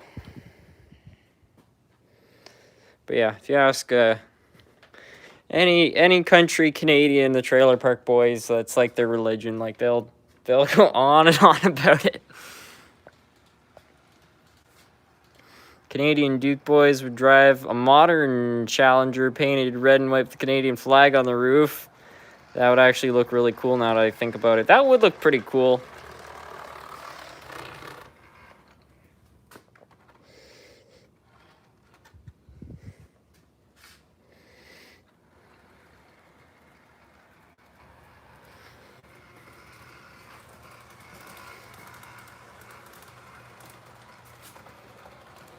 Need to make a Canadian parody of the Dukes of Hazzard. I don't think it would be a modern Charger, though. I don't know. I think it needs to be something that's it either just needs to be another Dodge Charger from 1969, or the other option is some very distinctly Canadian car, but I don't know what that would be. I don't know what cars Canada has developed. I know we have developed some. I just don't know which ones.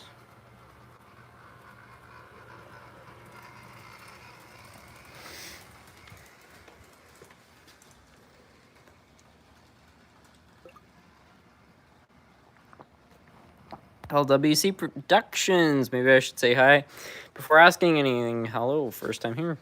Love your vids, though. Thank you so much for joining in. The live streams are pretty different than the videos I do on the channel, but just like to start these things up. Everyone joins in, we just run some trains, and I'll chat. An M4 Sherman instead of the Dodge. I would just like the chase scenes, because they'd be going back along these, like, back Canadian roads. And then, you know, it'd be, it's not Boss Hog. Who's the cop's name in the Dukes of Hazzard? I can't remember it right now.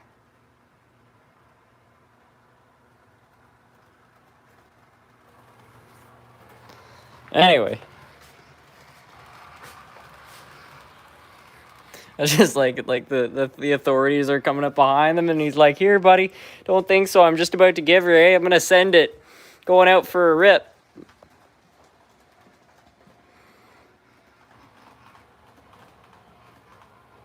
Boss Hog. Roscoe. Yes, that's it.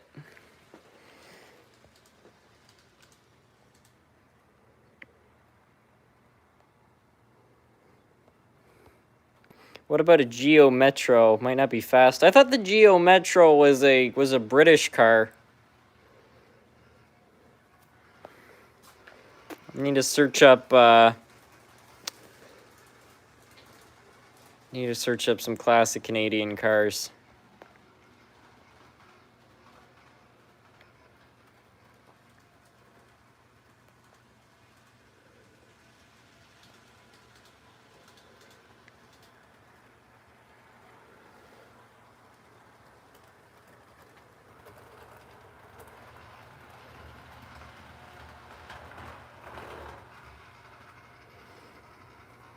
Dodge Grand Caravan. Oh, no.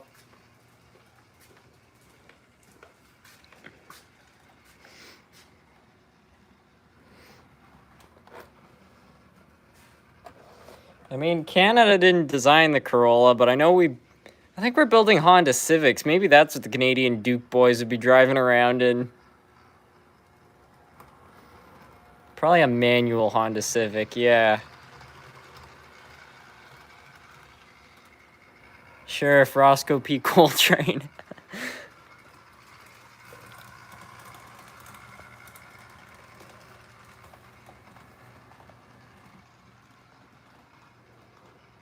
A 1986 Dodge K car.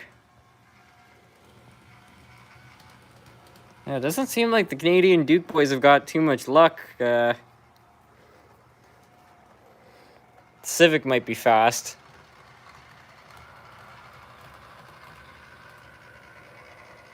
People are suggesting a Fiat. A Fiat isn't even. I don't think they're building Fiats here. They're Italian though. Fiat, like, I don't know. Canadians and Fiats, you hardly ever see anybody driving a Fiat or a Mini Cooper or any other thing like that. Canadians have pretty similar vehicle tastes to Americans. We like our trucks and big SUVs and sometimes cars, but those are kind of out of phase at the moment.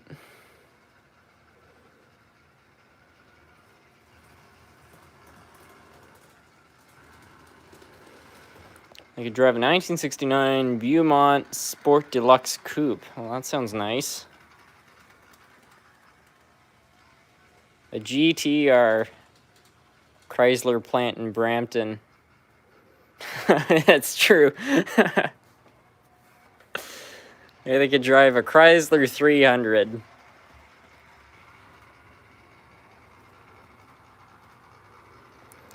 Hey man, my son is a huge fan of your channel. We both learned so much through your videos. Thanks so much. Any chance my son Joseph can get a hello? Yeah, hey Joseph, what's up?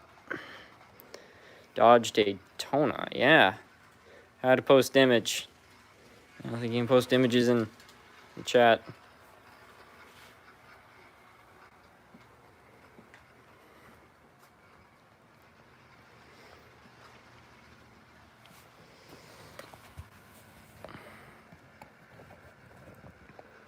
A Pontiac Beaumont Cheetah.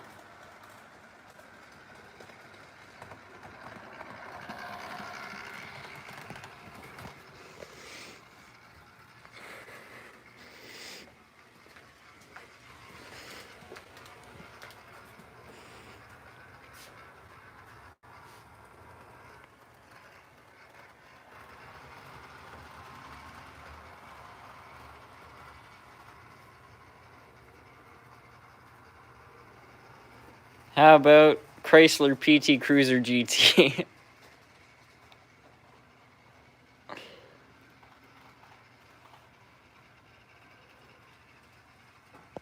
A Hellcat would be nice for the Canadian Dukes. Yeah, that'd be pretty cool.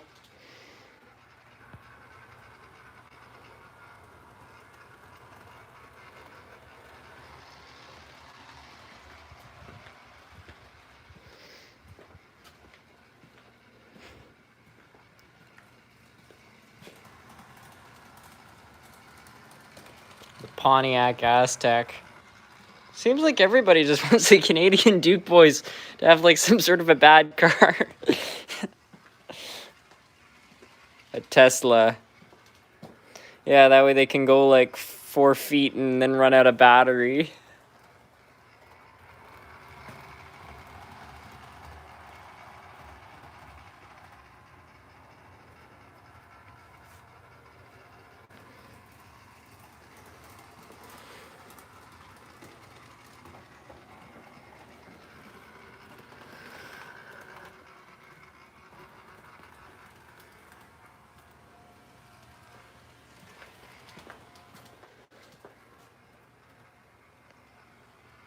An '03 Toyota Corolla with no doors. Okay, I like that idea.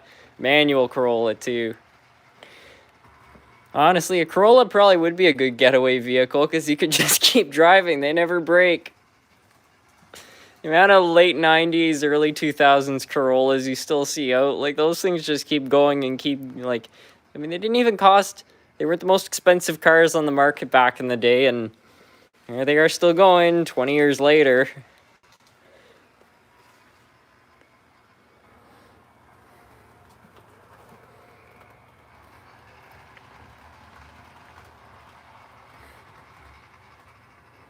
A 95 VW Jetta.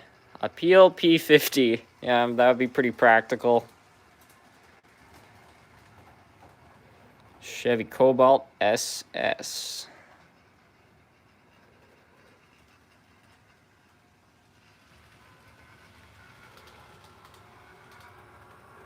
Run a locomotive with smoke if you can. I'd have engines that make some smoke, but they don't have. I don't have any smoke fluid. A Yugo. Yeah, may as well.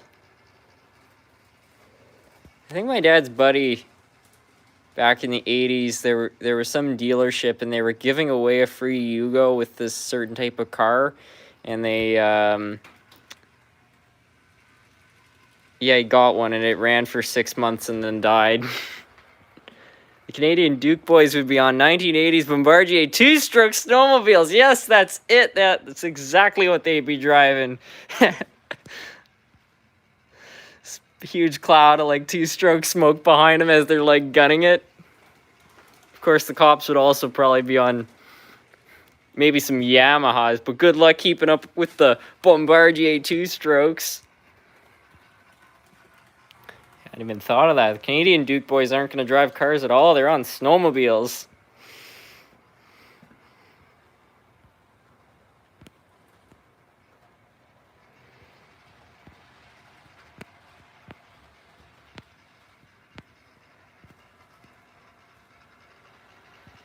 I'm still trying to recover from the Dodge Grand Caravan for the Canadian Duke Boys SMT. Yeah, I don't think that's gonna work. So far, the best bid is the Bombardier 2-strokes. I think that would go pretty well, and you know, they could be like painted up all like with the flag and everything. Joseph Almond Bombardier would be proud.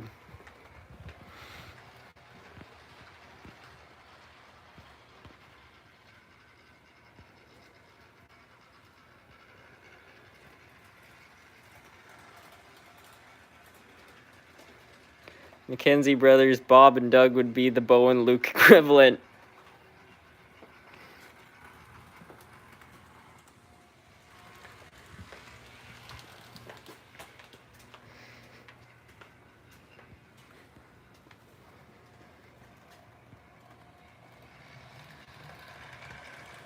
Mounties riding horses. I hope a Canadian car wouldn't have the same tendency as a British car to drive on the wrong side of the road. Well, I'm finding it tricky to find cars that were actually designed by Canadians. It seems like we're pretty good at building cars, not so good at actually thinking them up.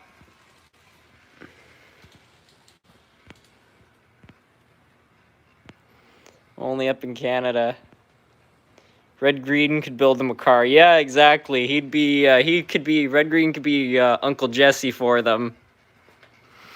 So we got Bob and Doug on 1980s 2-strokes, evading the Mounties on horses, with Red Green as their mechanic.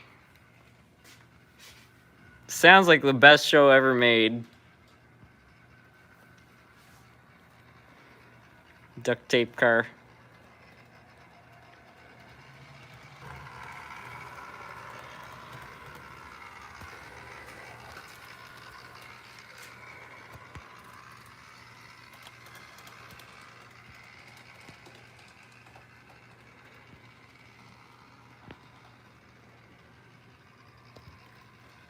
Fake Tesla Cybertruck.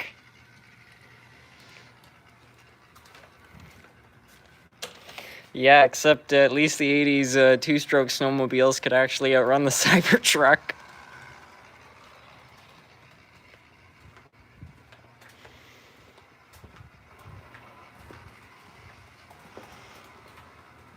I mean, I get why the world is leaning towards 4-strokes, and honestly, I was kind of team 4-stroke until I got a 2-stroke outboard, and then it was like, these are kind of nice.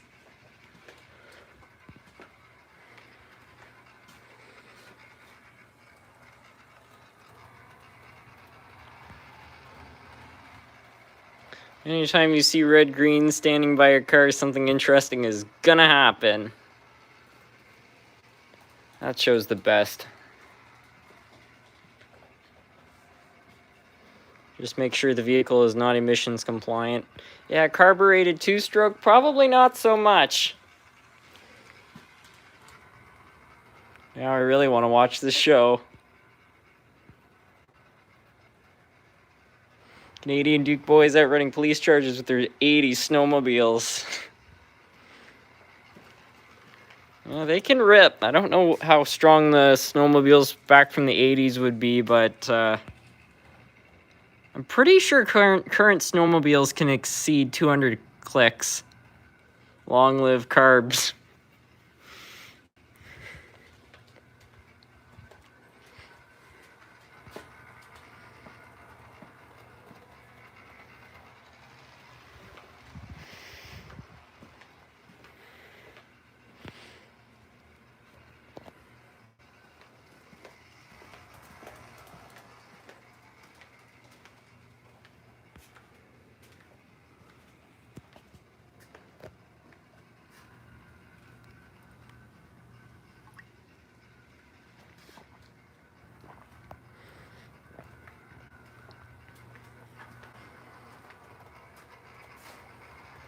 That hasn't happened since 1904 for Canada inventing the only one. Do you have subway cars now? If the women don't find you handsome, make sure they find you handy. Red Green, wise man. I thought the quote went a bit differently. I thought I thought the quote was like, if the women don't find you handsome, they should at least find you handy. I might have just misread that. Team dyslexia, folks. Can you run a hand car? Yeah.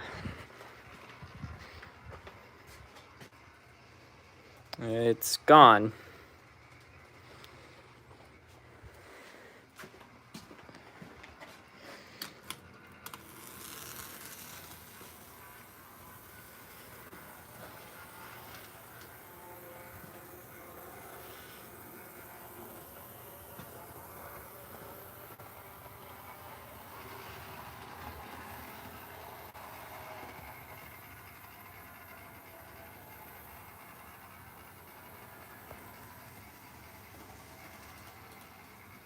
The Gandy Dancer, yeah.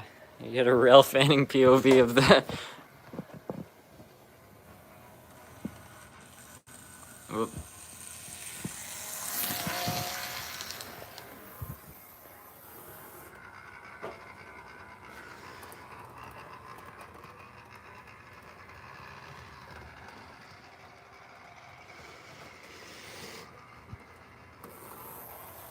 This little thing is the best little trick. Every time I'm showing somebody the layout for the first time, they're always impressed. They're like, oh, the trains, they're so small, I can't believe they work. And I just pull out this thing, and they're like, there's no way that runs. And I put it on the track, and they're just like, whoa. Not at all realistic, but certainly a terrific novelty item for anyone's model railroader. My Gandy Dancer hasn't run since the 80s. Yeah, these are not very reliable. I'm pretty sure they actually put N-scale motors in them, so putting this on 18 volts is overclocking it by a long shot, but hey, it's fine.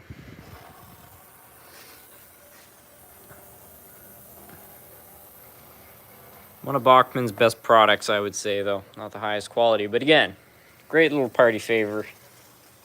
These things used to be dirt cheap, too. You could buy these for like 20 bucks back in the day.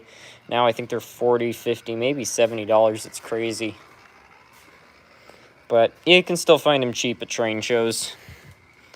Next time, whenever they host a train show, if I ever find one of these cheap, I'll just buy it. I bought one for $2 a while back. I think it ran for about a day. And then the motor finally gave up the ghost, and I was just having a lot of fun. I still have it somewhere in this variety of parts. But yeah, the motor bit the dust, and I actually put a full-size like Athearn motor. I mounted it on the top, so I cut this all down, and then I just reconnected like the gear to that, and I had a full-size motor on it. Things were going great. It was zipping around the track. And it turned out that big motor was a bit too much for the ridiculously small gearbox these things have, and it stripped the gears. Like, gears were just shredded right off. And yeah, that was the end of my $2 Gandy Dancer. But it was worth the $2. It was lots of fun while it lasted. And I still have the platform somewhere. I don't know where it went.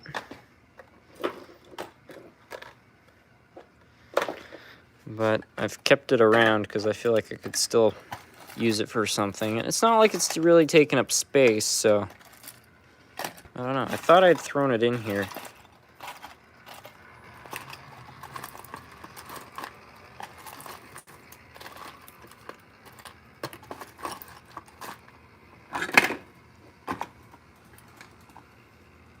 The other day I was going through my parts bin. I actually found my homemade Gandy Dancer, which I had made years ago. That thing's really fast. I'll see if I can find it.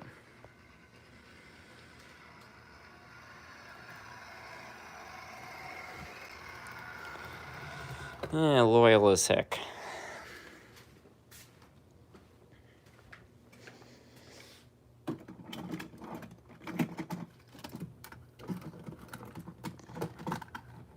How's the Hershey factory going? Not too bad.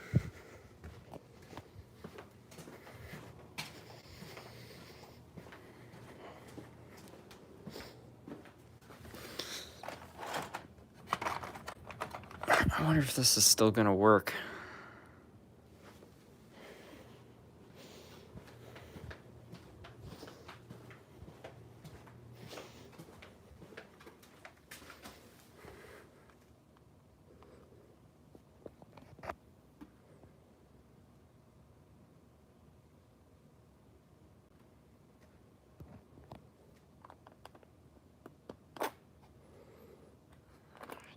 I can tell this thing wants to go. It's not gonna sound nice if it starts. Let's have a look at the electrics on this. Here's my pickup system. It's this wire wrapped around the wheels.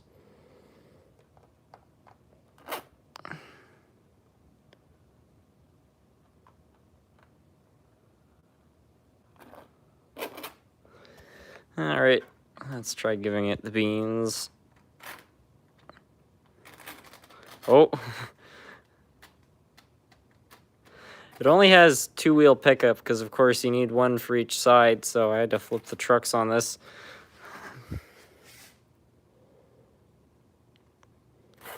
Next restoration, SMT's custom Gandhi dancer.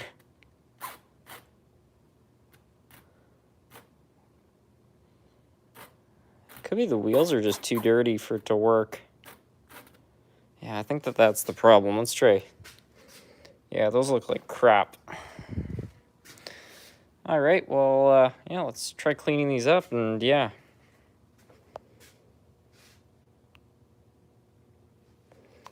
Where did my tripod go? I think I'm losing my mind.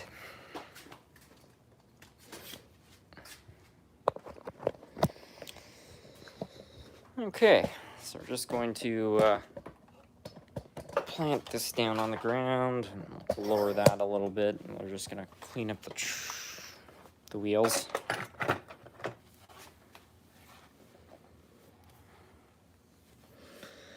swear if we get this thing working again, it's gonna be a time. I haven't run this thing in probably, I don't know, I can't remember. I think I made this in like 2017 or something. It's kind of when I was getting back into the hobby, and I had a motor and I had this wheel set. I was just kind of like, I wonder if I put this all together, if I can make something that runs under its own power. I did.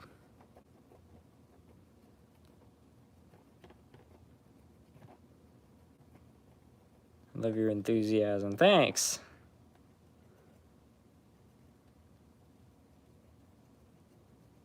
Can you run the New York Central? Like which engine?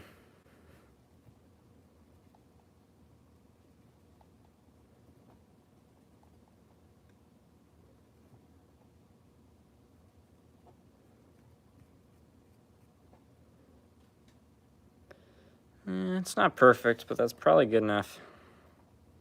Yeah, I think this wheel's the bigger problem.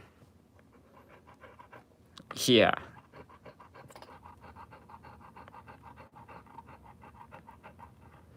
Do you have any high hood Norfolk Southerns? I don't believe I do.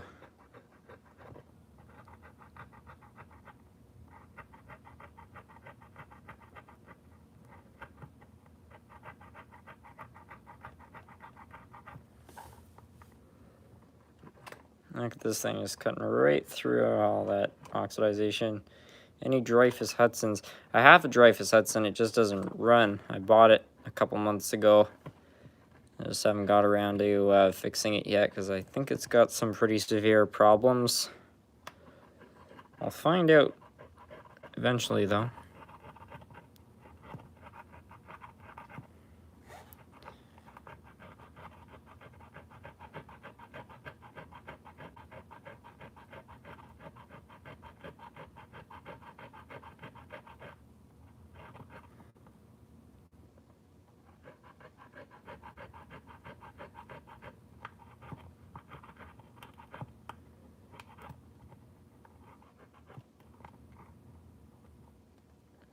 Okay.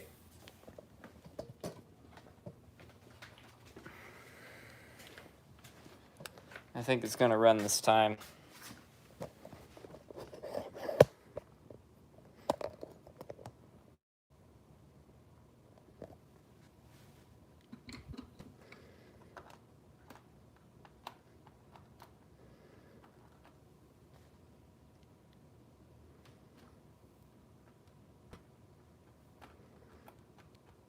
It still doesn't want to run.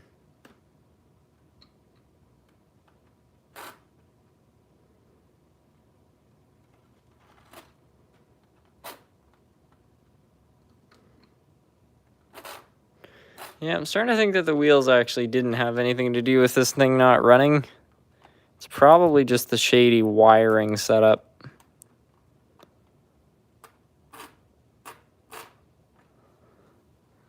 Well, I got one other idea which could make this run again, which is to flip the trucks around, see if that makes a difference.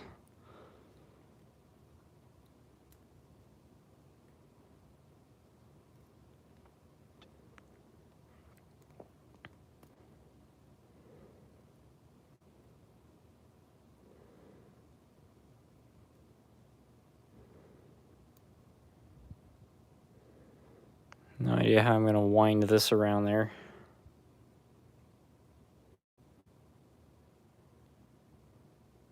You need some mods to deal with the spammers and the little argument going on in the chat. I think there are mods in here.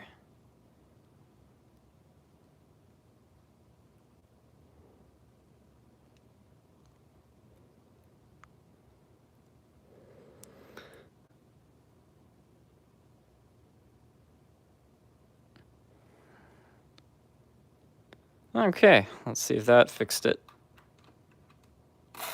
Oh, yeah, okay, that got it going. Good.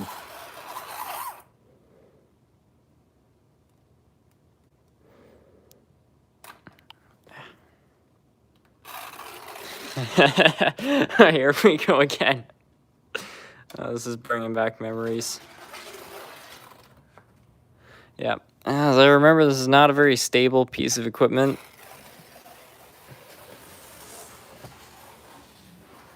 Oh, it's staying on though. Let's go full throttle. Here we go. It's not even running half bad. This is a 3-volt motor, by the way. Yeah. There's only one thing that can make this better. 24 volts. Oh, you can smell the ozone coming off of it. Yeah, some extra volts. That should give it some zip. I don't know if it's even going to go faster, though, because I think over a certain speed, the wheels just lift off the track so much, it's hardly getting any power. Oh, wait. Oh, it's already derailed. Nice.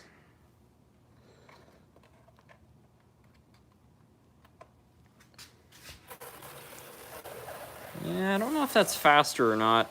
It's sparking like crazy. Yeah. How do I there must be something about this piece of track that it doesn't like, because it's funny how it keeps derailing in the same spot.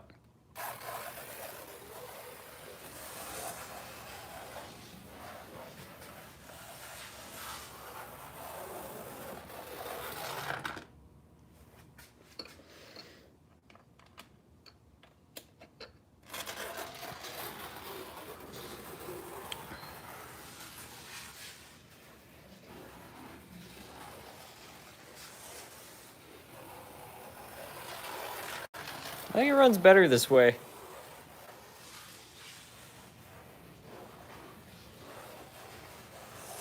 Imagine driving down the road and seeing one of those. If I saw one of those in person, I think I'd run. Can we get a railfan POV for this? Yeah. I think it actually just derailed out there. Let's go find it. Oop. Okay, there we go. Not too bad a derailment.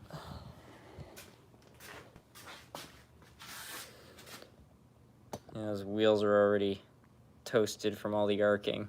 This is probably horrible for my track.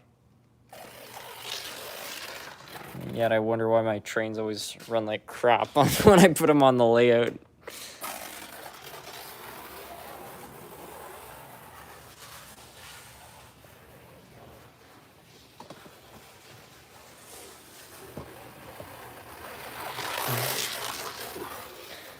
There's something really comedic about it. Can you show your face this stream? I guess so. What's up?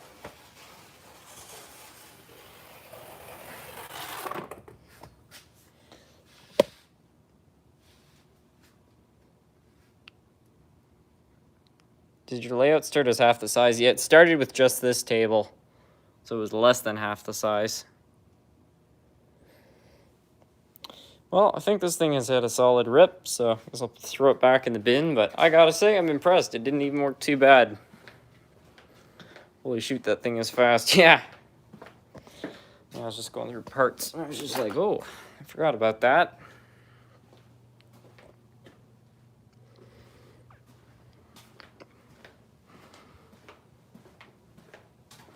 Kendrick, he's already done a face reveal. I remember my first face reveal because when I first started shooting my videos, I never showed my face in them, and then everyone was like, "You need to do a face reveal," and I finally did one, and yeah, I think it's still online actually. Yeah, 2018, what a time.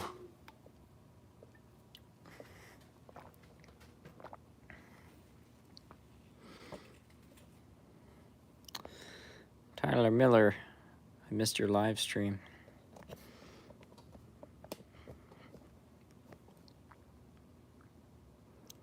Sorry, I missed the live stream. Well, you're on it right now, so you haven't missed it yet. You should create more Frankenstein creations like that for your videos. I think so too. Like, I wonder if I put two of those together and I got like a shell, I could actually build an entire engine like that. Might be fun. I don't like when people ask for face reveals. Don't you feel pressured when people do that? I sure would, even though nobody asked me. I've never shown my rail fanning videos. In the beginning, yeah, when people were asking for face reveals, I was a little unsure about it, but honestly, it's like you show your face in one video, and then it's just kind of like, yep, that's what I look like. People didn't know my name on here for a really long time, though, and that was pretty funny, because a lot of people said that I looked like a Steve, so people started calling me Steve. Not a bad name.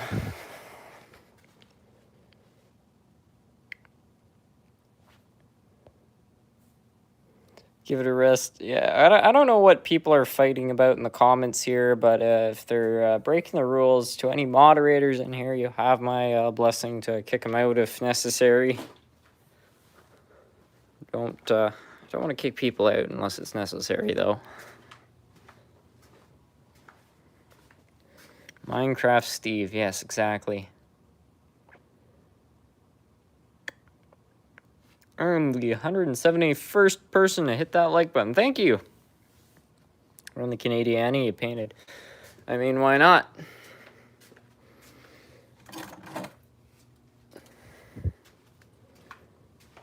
Run your oldest loco. I don't know.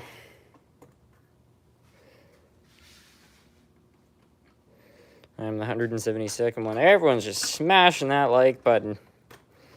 Thank you so kindly, everyone.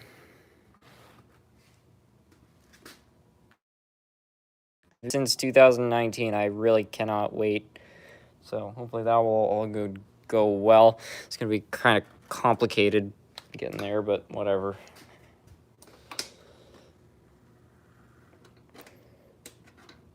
Yeah, sure. I sure miss the States. I haven't been there in a while.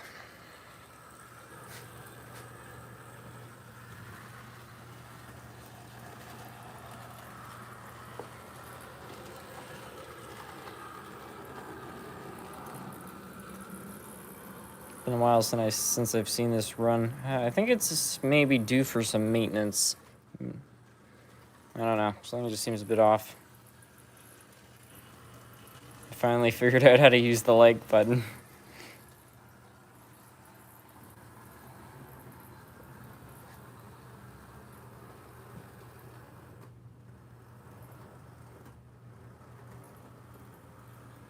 How many DCC locomotives do you have? I guess about 30.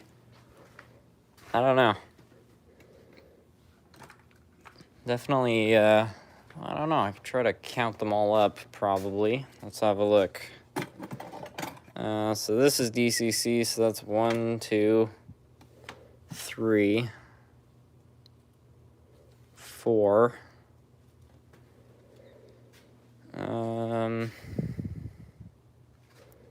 5, That's 5 right there.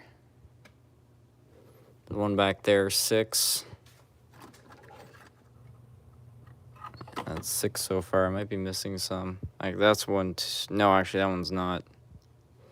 So that's 6 right there.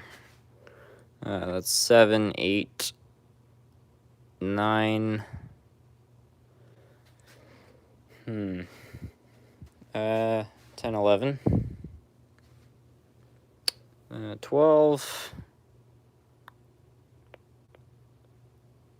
Yeah, we got 12, and all the ones on the bottom are Tychos, so none of those would be, so to 12. These two are both DCC, so I got 13. That's 14. That one right there is 15. And then I'm sure we got a whole bunch more in here, which have DCC. None on the top row. Yeah, I don't think this row contains any. I feel like I'm missing some.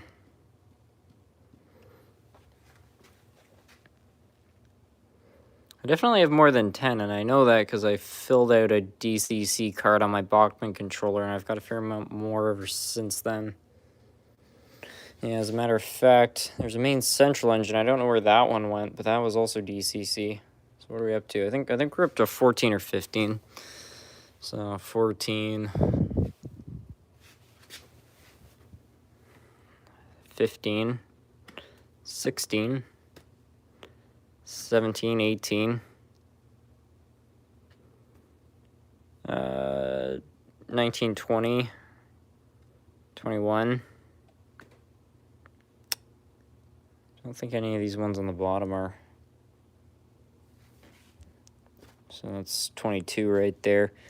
I guess 22. I think the number's higher, honestly, though. I feel like I'm forgetting some because I've got a main central engine somewhere, and that one's also DCC. And yeah, I've also got the daylight, which is also DCC. I'm pretty sure it's 30. What was that red engine, Harrison? Which one? Is that in here? I don't know, I got a few unusual ones. This is sort of a funny one. Old Trying Hornby CN. It's an R36. I could be wrong about that. Also got this, another British one, which has been painted to look like a Canadian.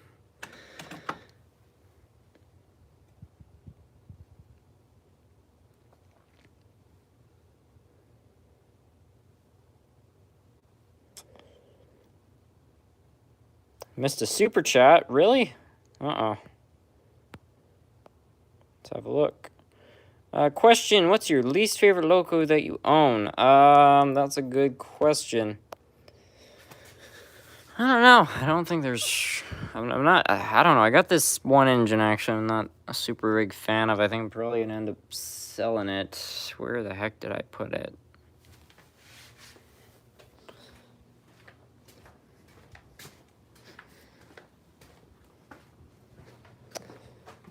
It's over on that layout.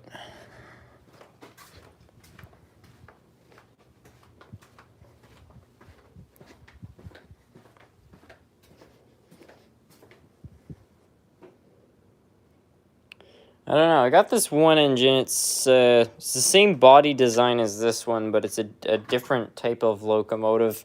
I'm not a big fan of it, but I'm not planning on holding on to it. It actually runs really well. I just bought it because it was dirt cheap, but I'm still eventually going to build this layout for a family friend, and I think I'll give them that engine for free just so they have something to run on the layout.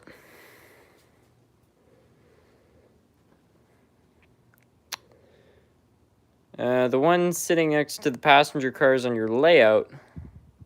Oh, it's an AC 4400.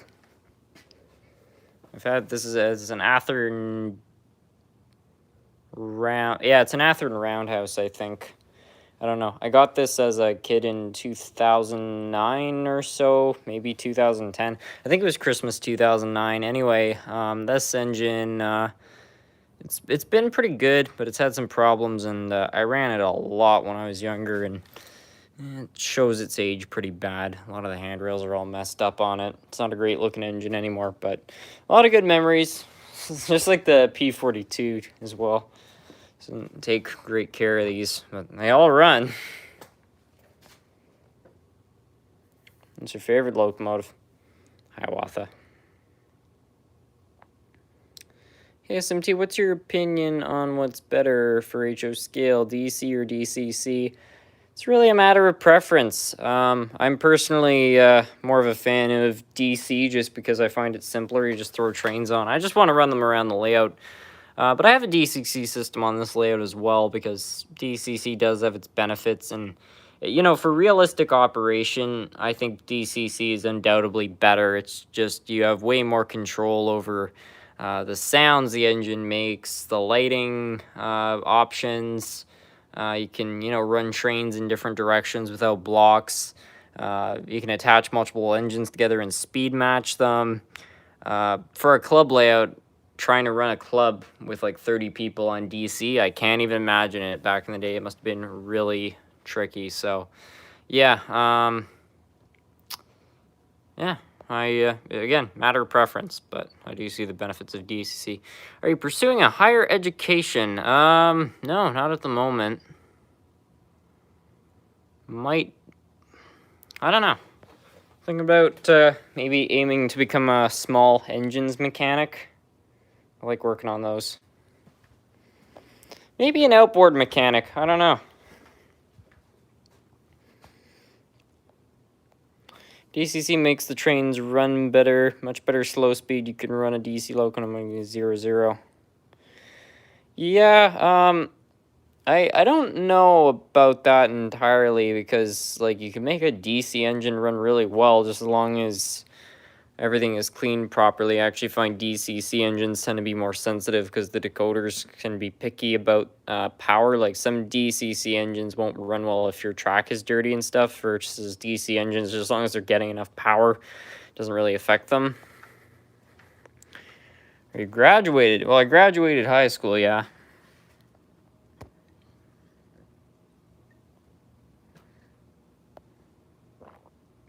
Anything new with the N gauge? Well, I was out in Alberta. I ended up buying a couple of...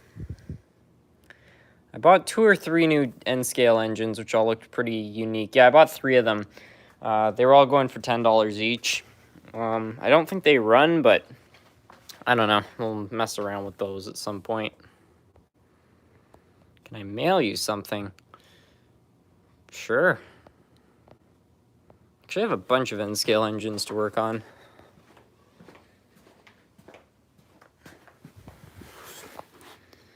I need to eventually fix these all up.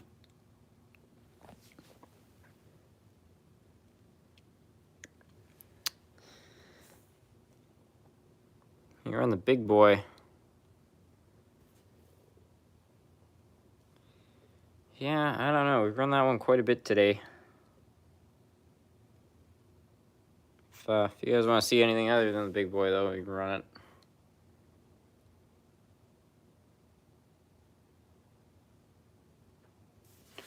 How did CPT Chernobyl get admin?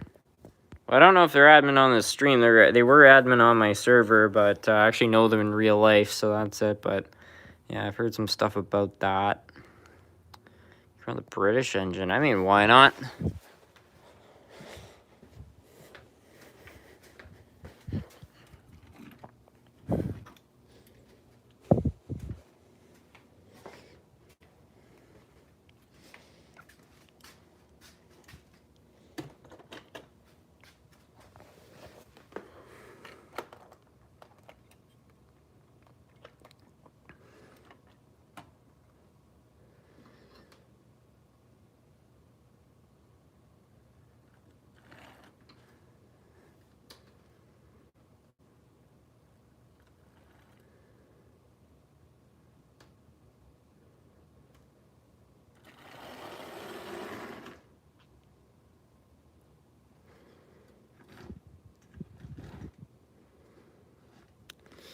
I think this... Yeah. $30 well spent on this high quality Pico switch, and like a year and a half later, it's already broken.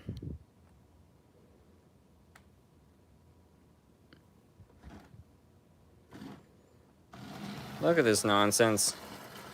Liam, welcome.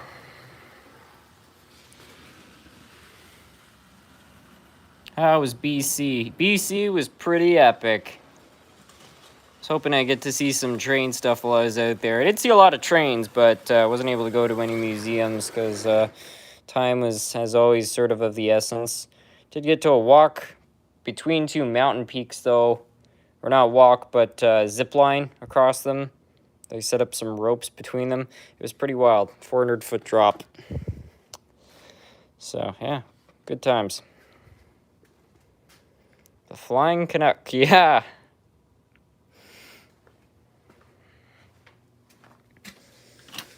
Yeah, a lot of people with pretty interesting lifestyles out in BC. Really, really wild what they get up to. Go, like, climbing these massive mountains and everything, and that's pretty much their life. They just, I don't know, just sort of do things simple, and they follow their passions and do what they want. When are you planning on making the video of running your cargo trains? I never said I was going to make a video about running all the cargo trains. I might at some point, but I don't even know what a cargo train is. A freight train?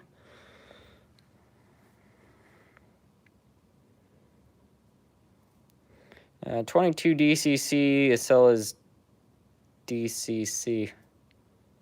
The Acela I have is not a DCC engine, it's conventional DC. Hear about the drama and stuff in your server. Well, I don't understand how there could be any new drama in the server. I was pretty sure my server was closed at this point, or at least inactive. Sure hope there's no new controversy. That server's been nothing but trouble, I swear. By the way, I got that stuff from Larkspur. Should I bring it by tomorrow? I'm headed up to the cottage anyways. Yeah, maybe so. I don't think anything's happening. Hey SMT, do you have an 80-ton 3-truck Shea locomotive? I don't have any Shea locomotives. I mean, running all your diesel locomotives. Yeah, I don't really have a plan when to do that, but maybe at some point. I'm running a solid DCC locomotives at both ends of the train with 9 cars. Plan on getting more double O gauge Hornby locomotives? Probably so, yeah.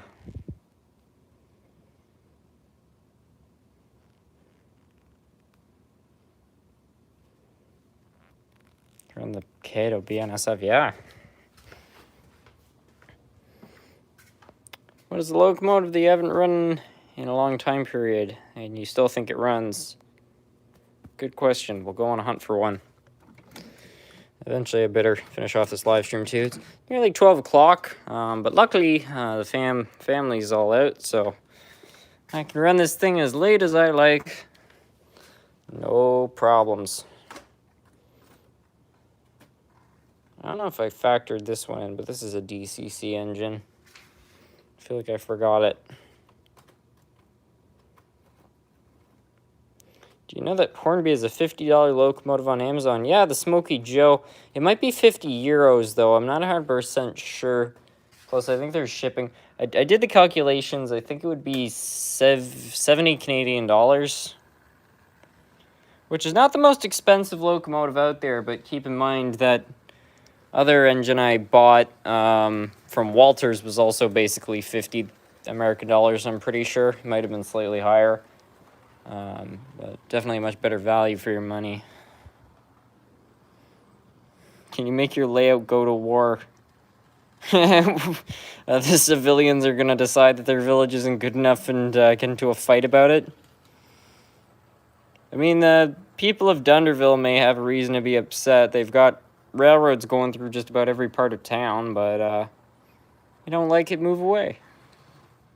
My dad works at BNSF. Oh, that's nice.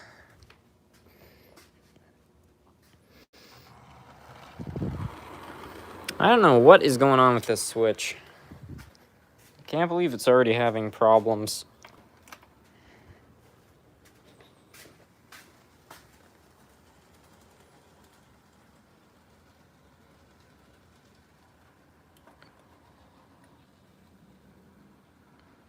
See if a bit of conductive lubricant. I don't even know if this is conductive.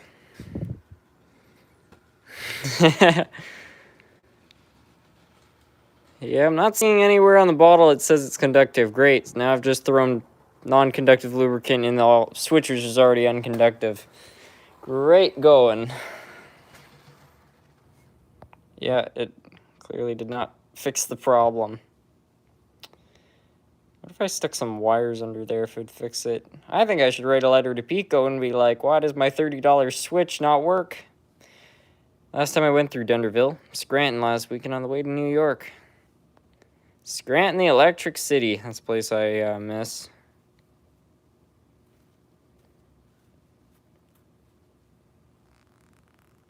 Try Wales Clipper Oil.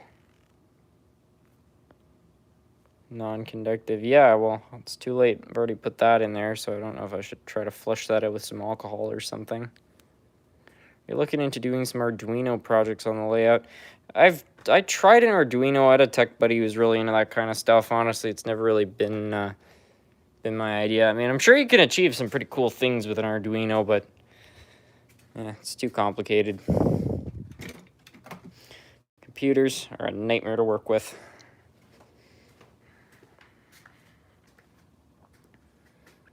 You run something older, something you miss. Well, I did say I was going to go for a search for something that probably hasn't been run for a long time, so I do just that.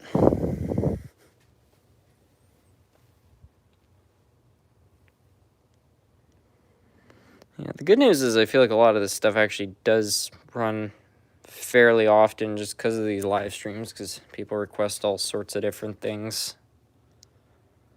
Having said that,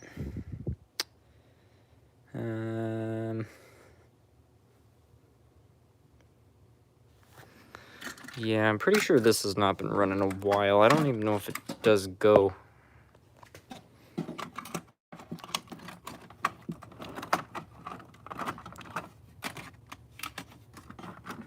Yeah, no, actually, that's the wrong engine. That's a project. That shouldn't be back there.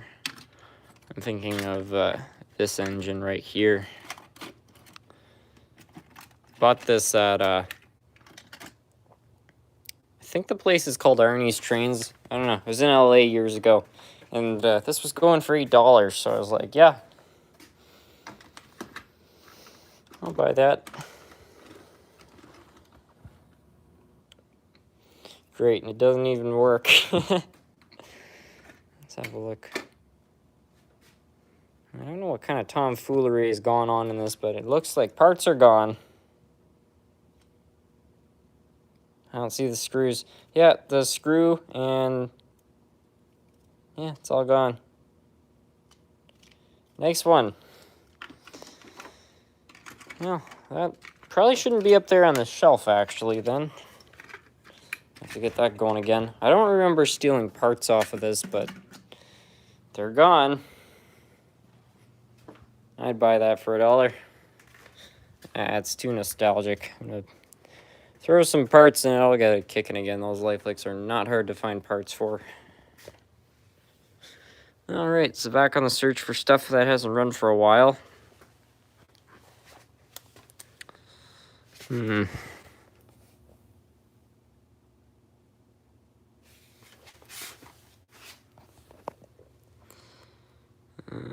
have a feeling that this probably is not gone for a bit. So I got this a few years ago for some good price. It's $15 at the train show in New York.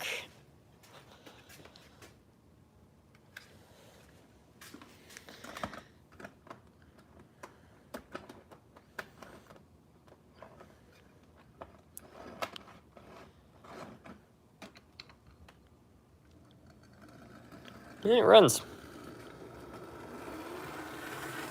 pretty good, actually.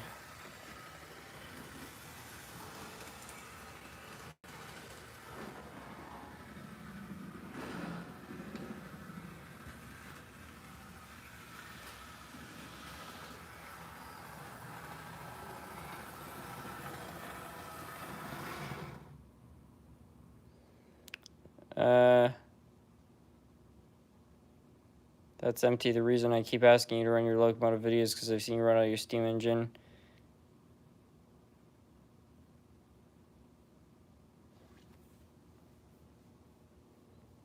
What?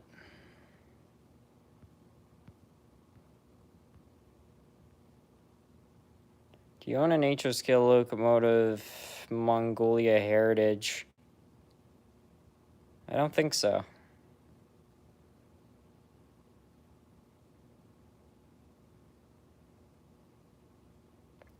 Hornby are selling complete 50 USD sets on eBay. Really? Well, that might be a bit more of a bargain than the other option.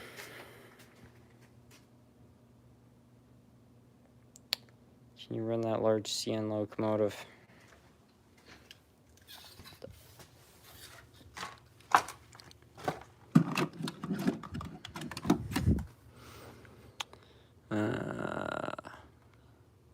eBay is perfect for EU stuff.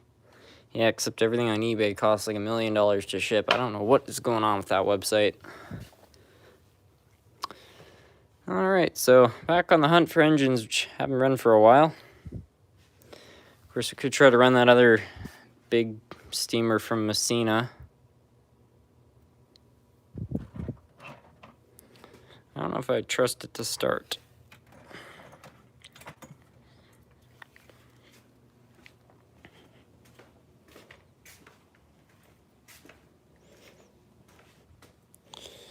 Alright, what's everyone betting is the junked engine which I bought. I was scammed into buying. Gonna work.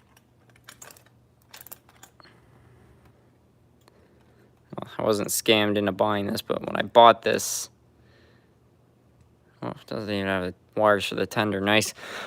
This was the guy who sold it to me said, "Oh, it just runs a little rough, you know. Don't. It's gonna need some oil and stuff." I got it. This thing probably hadn't run in like 20 years. Huh. Well, whoever bet it doesn't run, technically does run. I'm surprised it's fired up that easily. This thing's been sitting for a bit. Oh, good.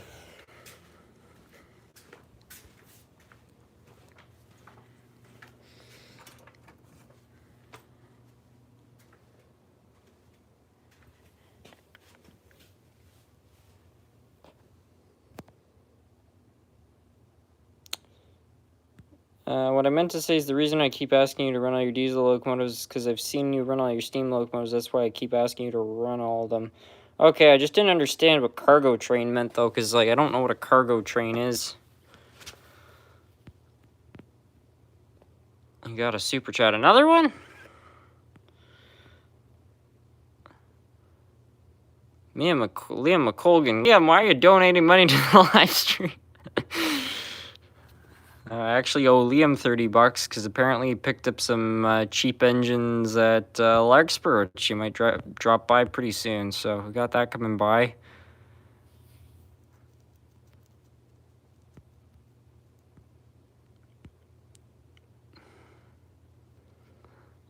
In the US, we call them cargo trains, but for you, I guess we call them diesel trains.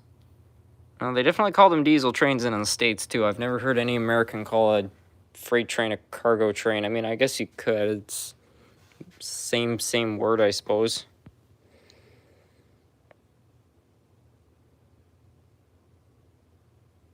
Read a US book. I hear Americans calling diesel locomotives diesel trains. I've not heard about this whole cargo things. We don't call them cargo trains in the US. No, I've never heard an American call a cargo train a cargo train. It's always a freight train. This is completely new to me. Never heard that before. They call them cargo trains in Montana. They're also referred to diesel locomotives in the US. Maybe it's a regional thing, but yeah, no, I've been to the States countless times and to all sorts of railway museums and stuff like that, and I've watched plenty of American rail fans and stuff like that, and I've never heard that before. It's not to say it doesn't exist, I'm just saying I've never heard it. I usually call them mixed freight manifests. I'm from Connecticut, and I call them diesel locomotives or freight trains. I've never heard that. Well, I guess I'm not the only one. Freight trains.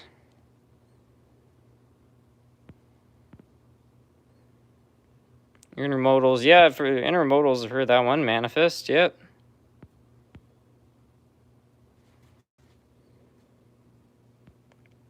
Definitely regional. Cargo train, goods train, freight train. Wikipedia. Yeah, I don't know.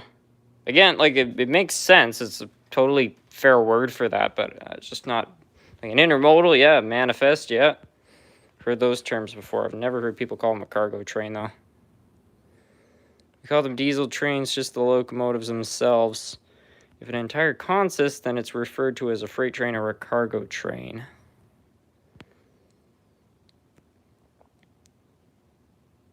We call freight trains in America. I thought Canadians called them cargo trains. Well, I've heard Canadians call them cargo trains either. We call them freight trains here, too. Auto trains, crude oil, basically whatever it is pulling, I call it a blank train. Train's a train. I think it's time for me to hit rec. Thanks for providing me with a good live stream, Harrison. Have a good night. Thanks for joining in.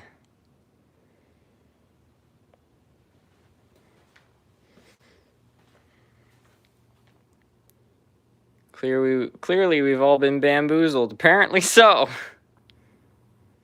We also call them free rides if you freight hop.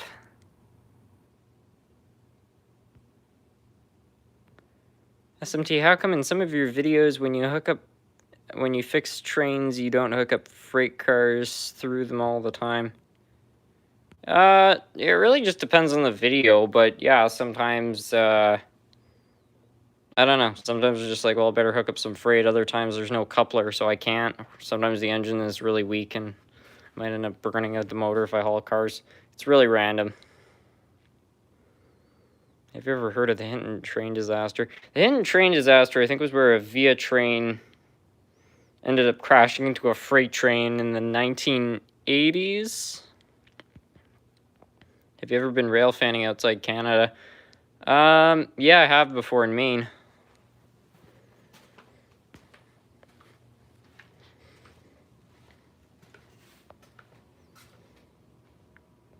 In America, we call freight trains. In the UK, we call them wagons. In Russia, we call a train is a train.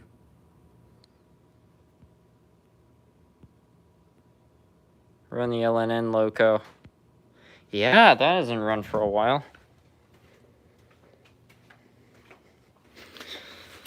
It's time to go digging for wherever the heck it's at.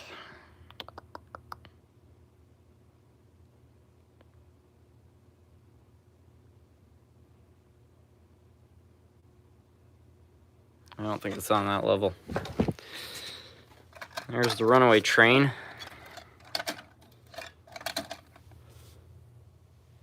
I don't think it's on that level either.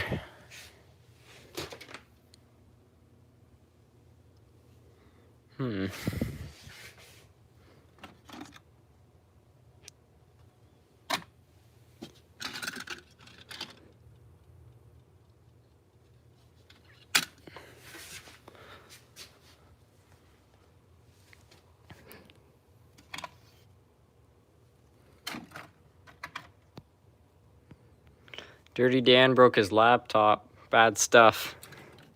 That's unfortunate.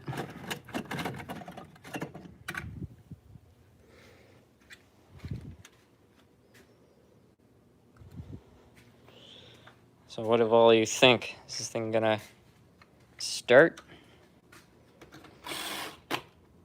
That seems promising.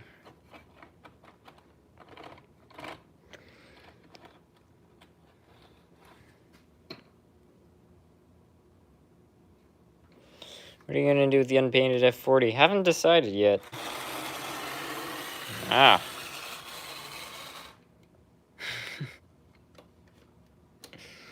think this thing is missing traction tires or something.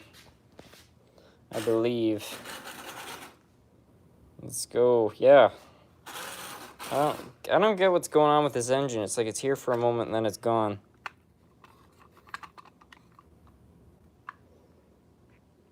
Yeah, definitely missing traction tires. That doesn't help.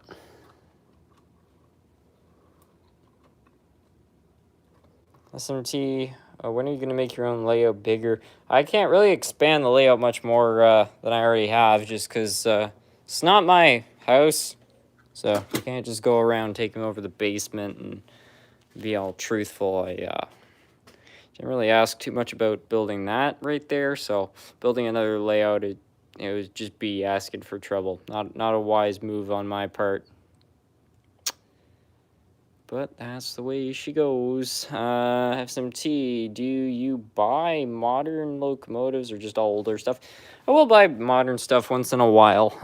Not very often though, which is probably good for my bank account because modern stuff also tends to be very expensive versus the older stuff, which you can buy for like $10, $20 a piece.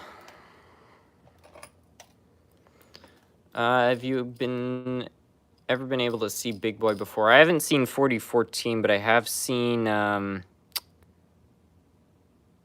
gee, I can't, maybe it's 4012, the one that they have in Scranton. Pretty remarkable thing to get to see in person. I just can't imagine what it's like to actually see one running. That must be very special. How come you don't have many RC cars? Oh, just into trains.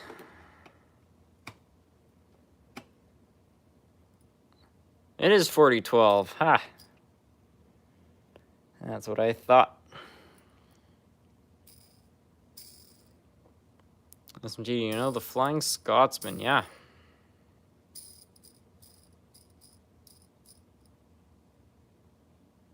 I'm into trains, but I have a whole lot of RC cars too. Nice.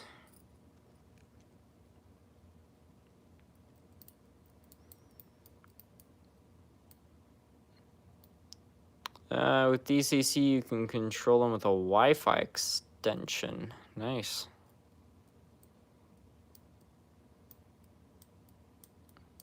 Saw D40X at the museum in Illinois. Illinois. The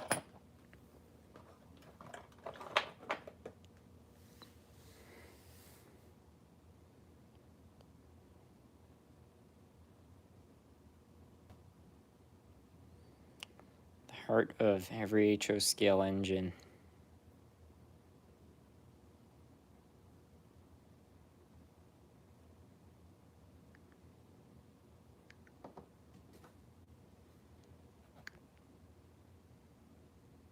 Run the train you got from your dad that's sitting on the layout by the house. Sure. I think I better pack it in pretty soon too, because it's like 12:04 and I don't know. That's not good.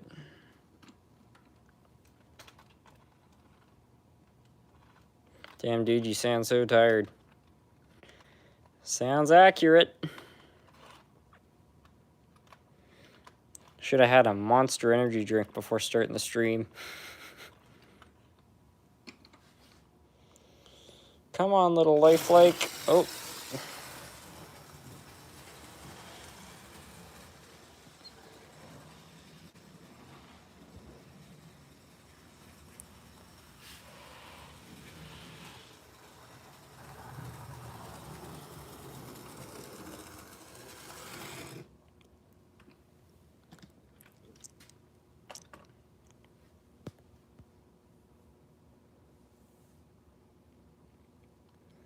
Alright, I'm heading out. See you tomorrow. I'll bring the luck from Larkspur Line and some beverages. Awesome.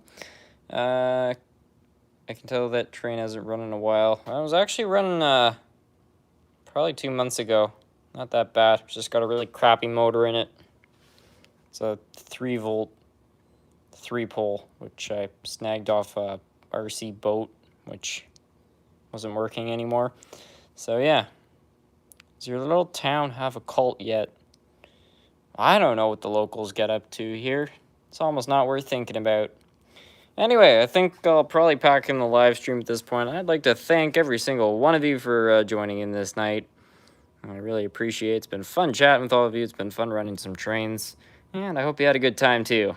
Anyways, with that, I will call it an evening. Night, everyone.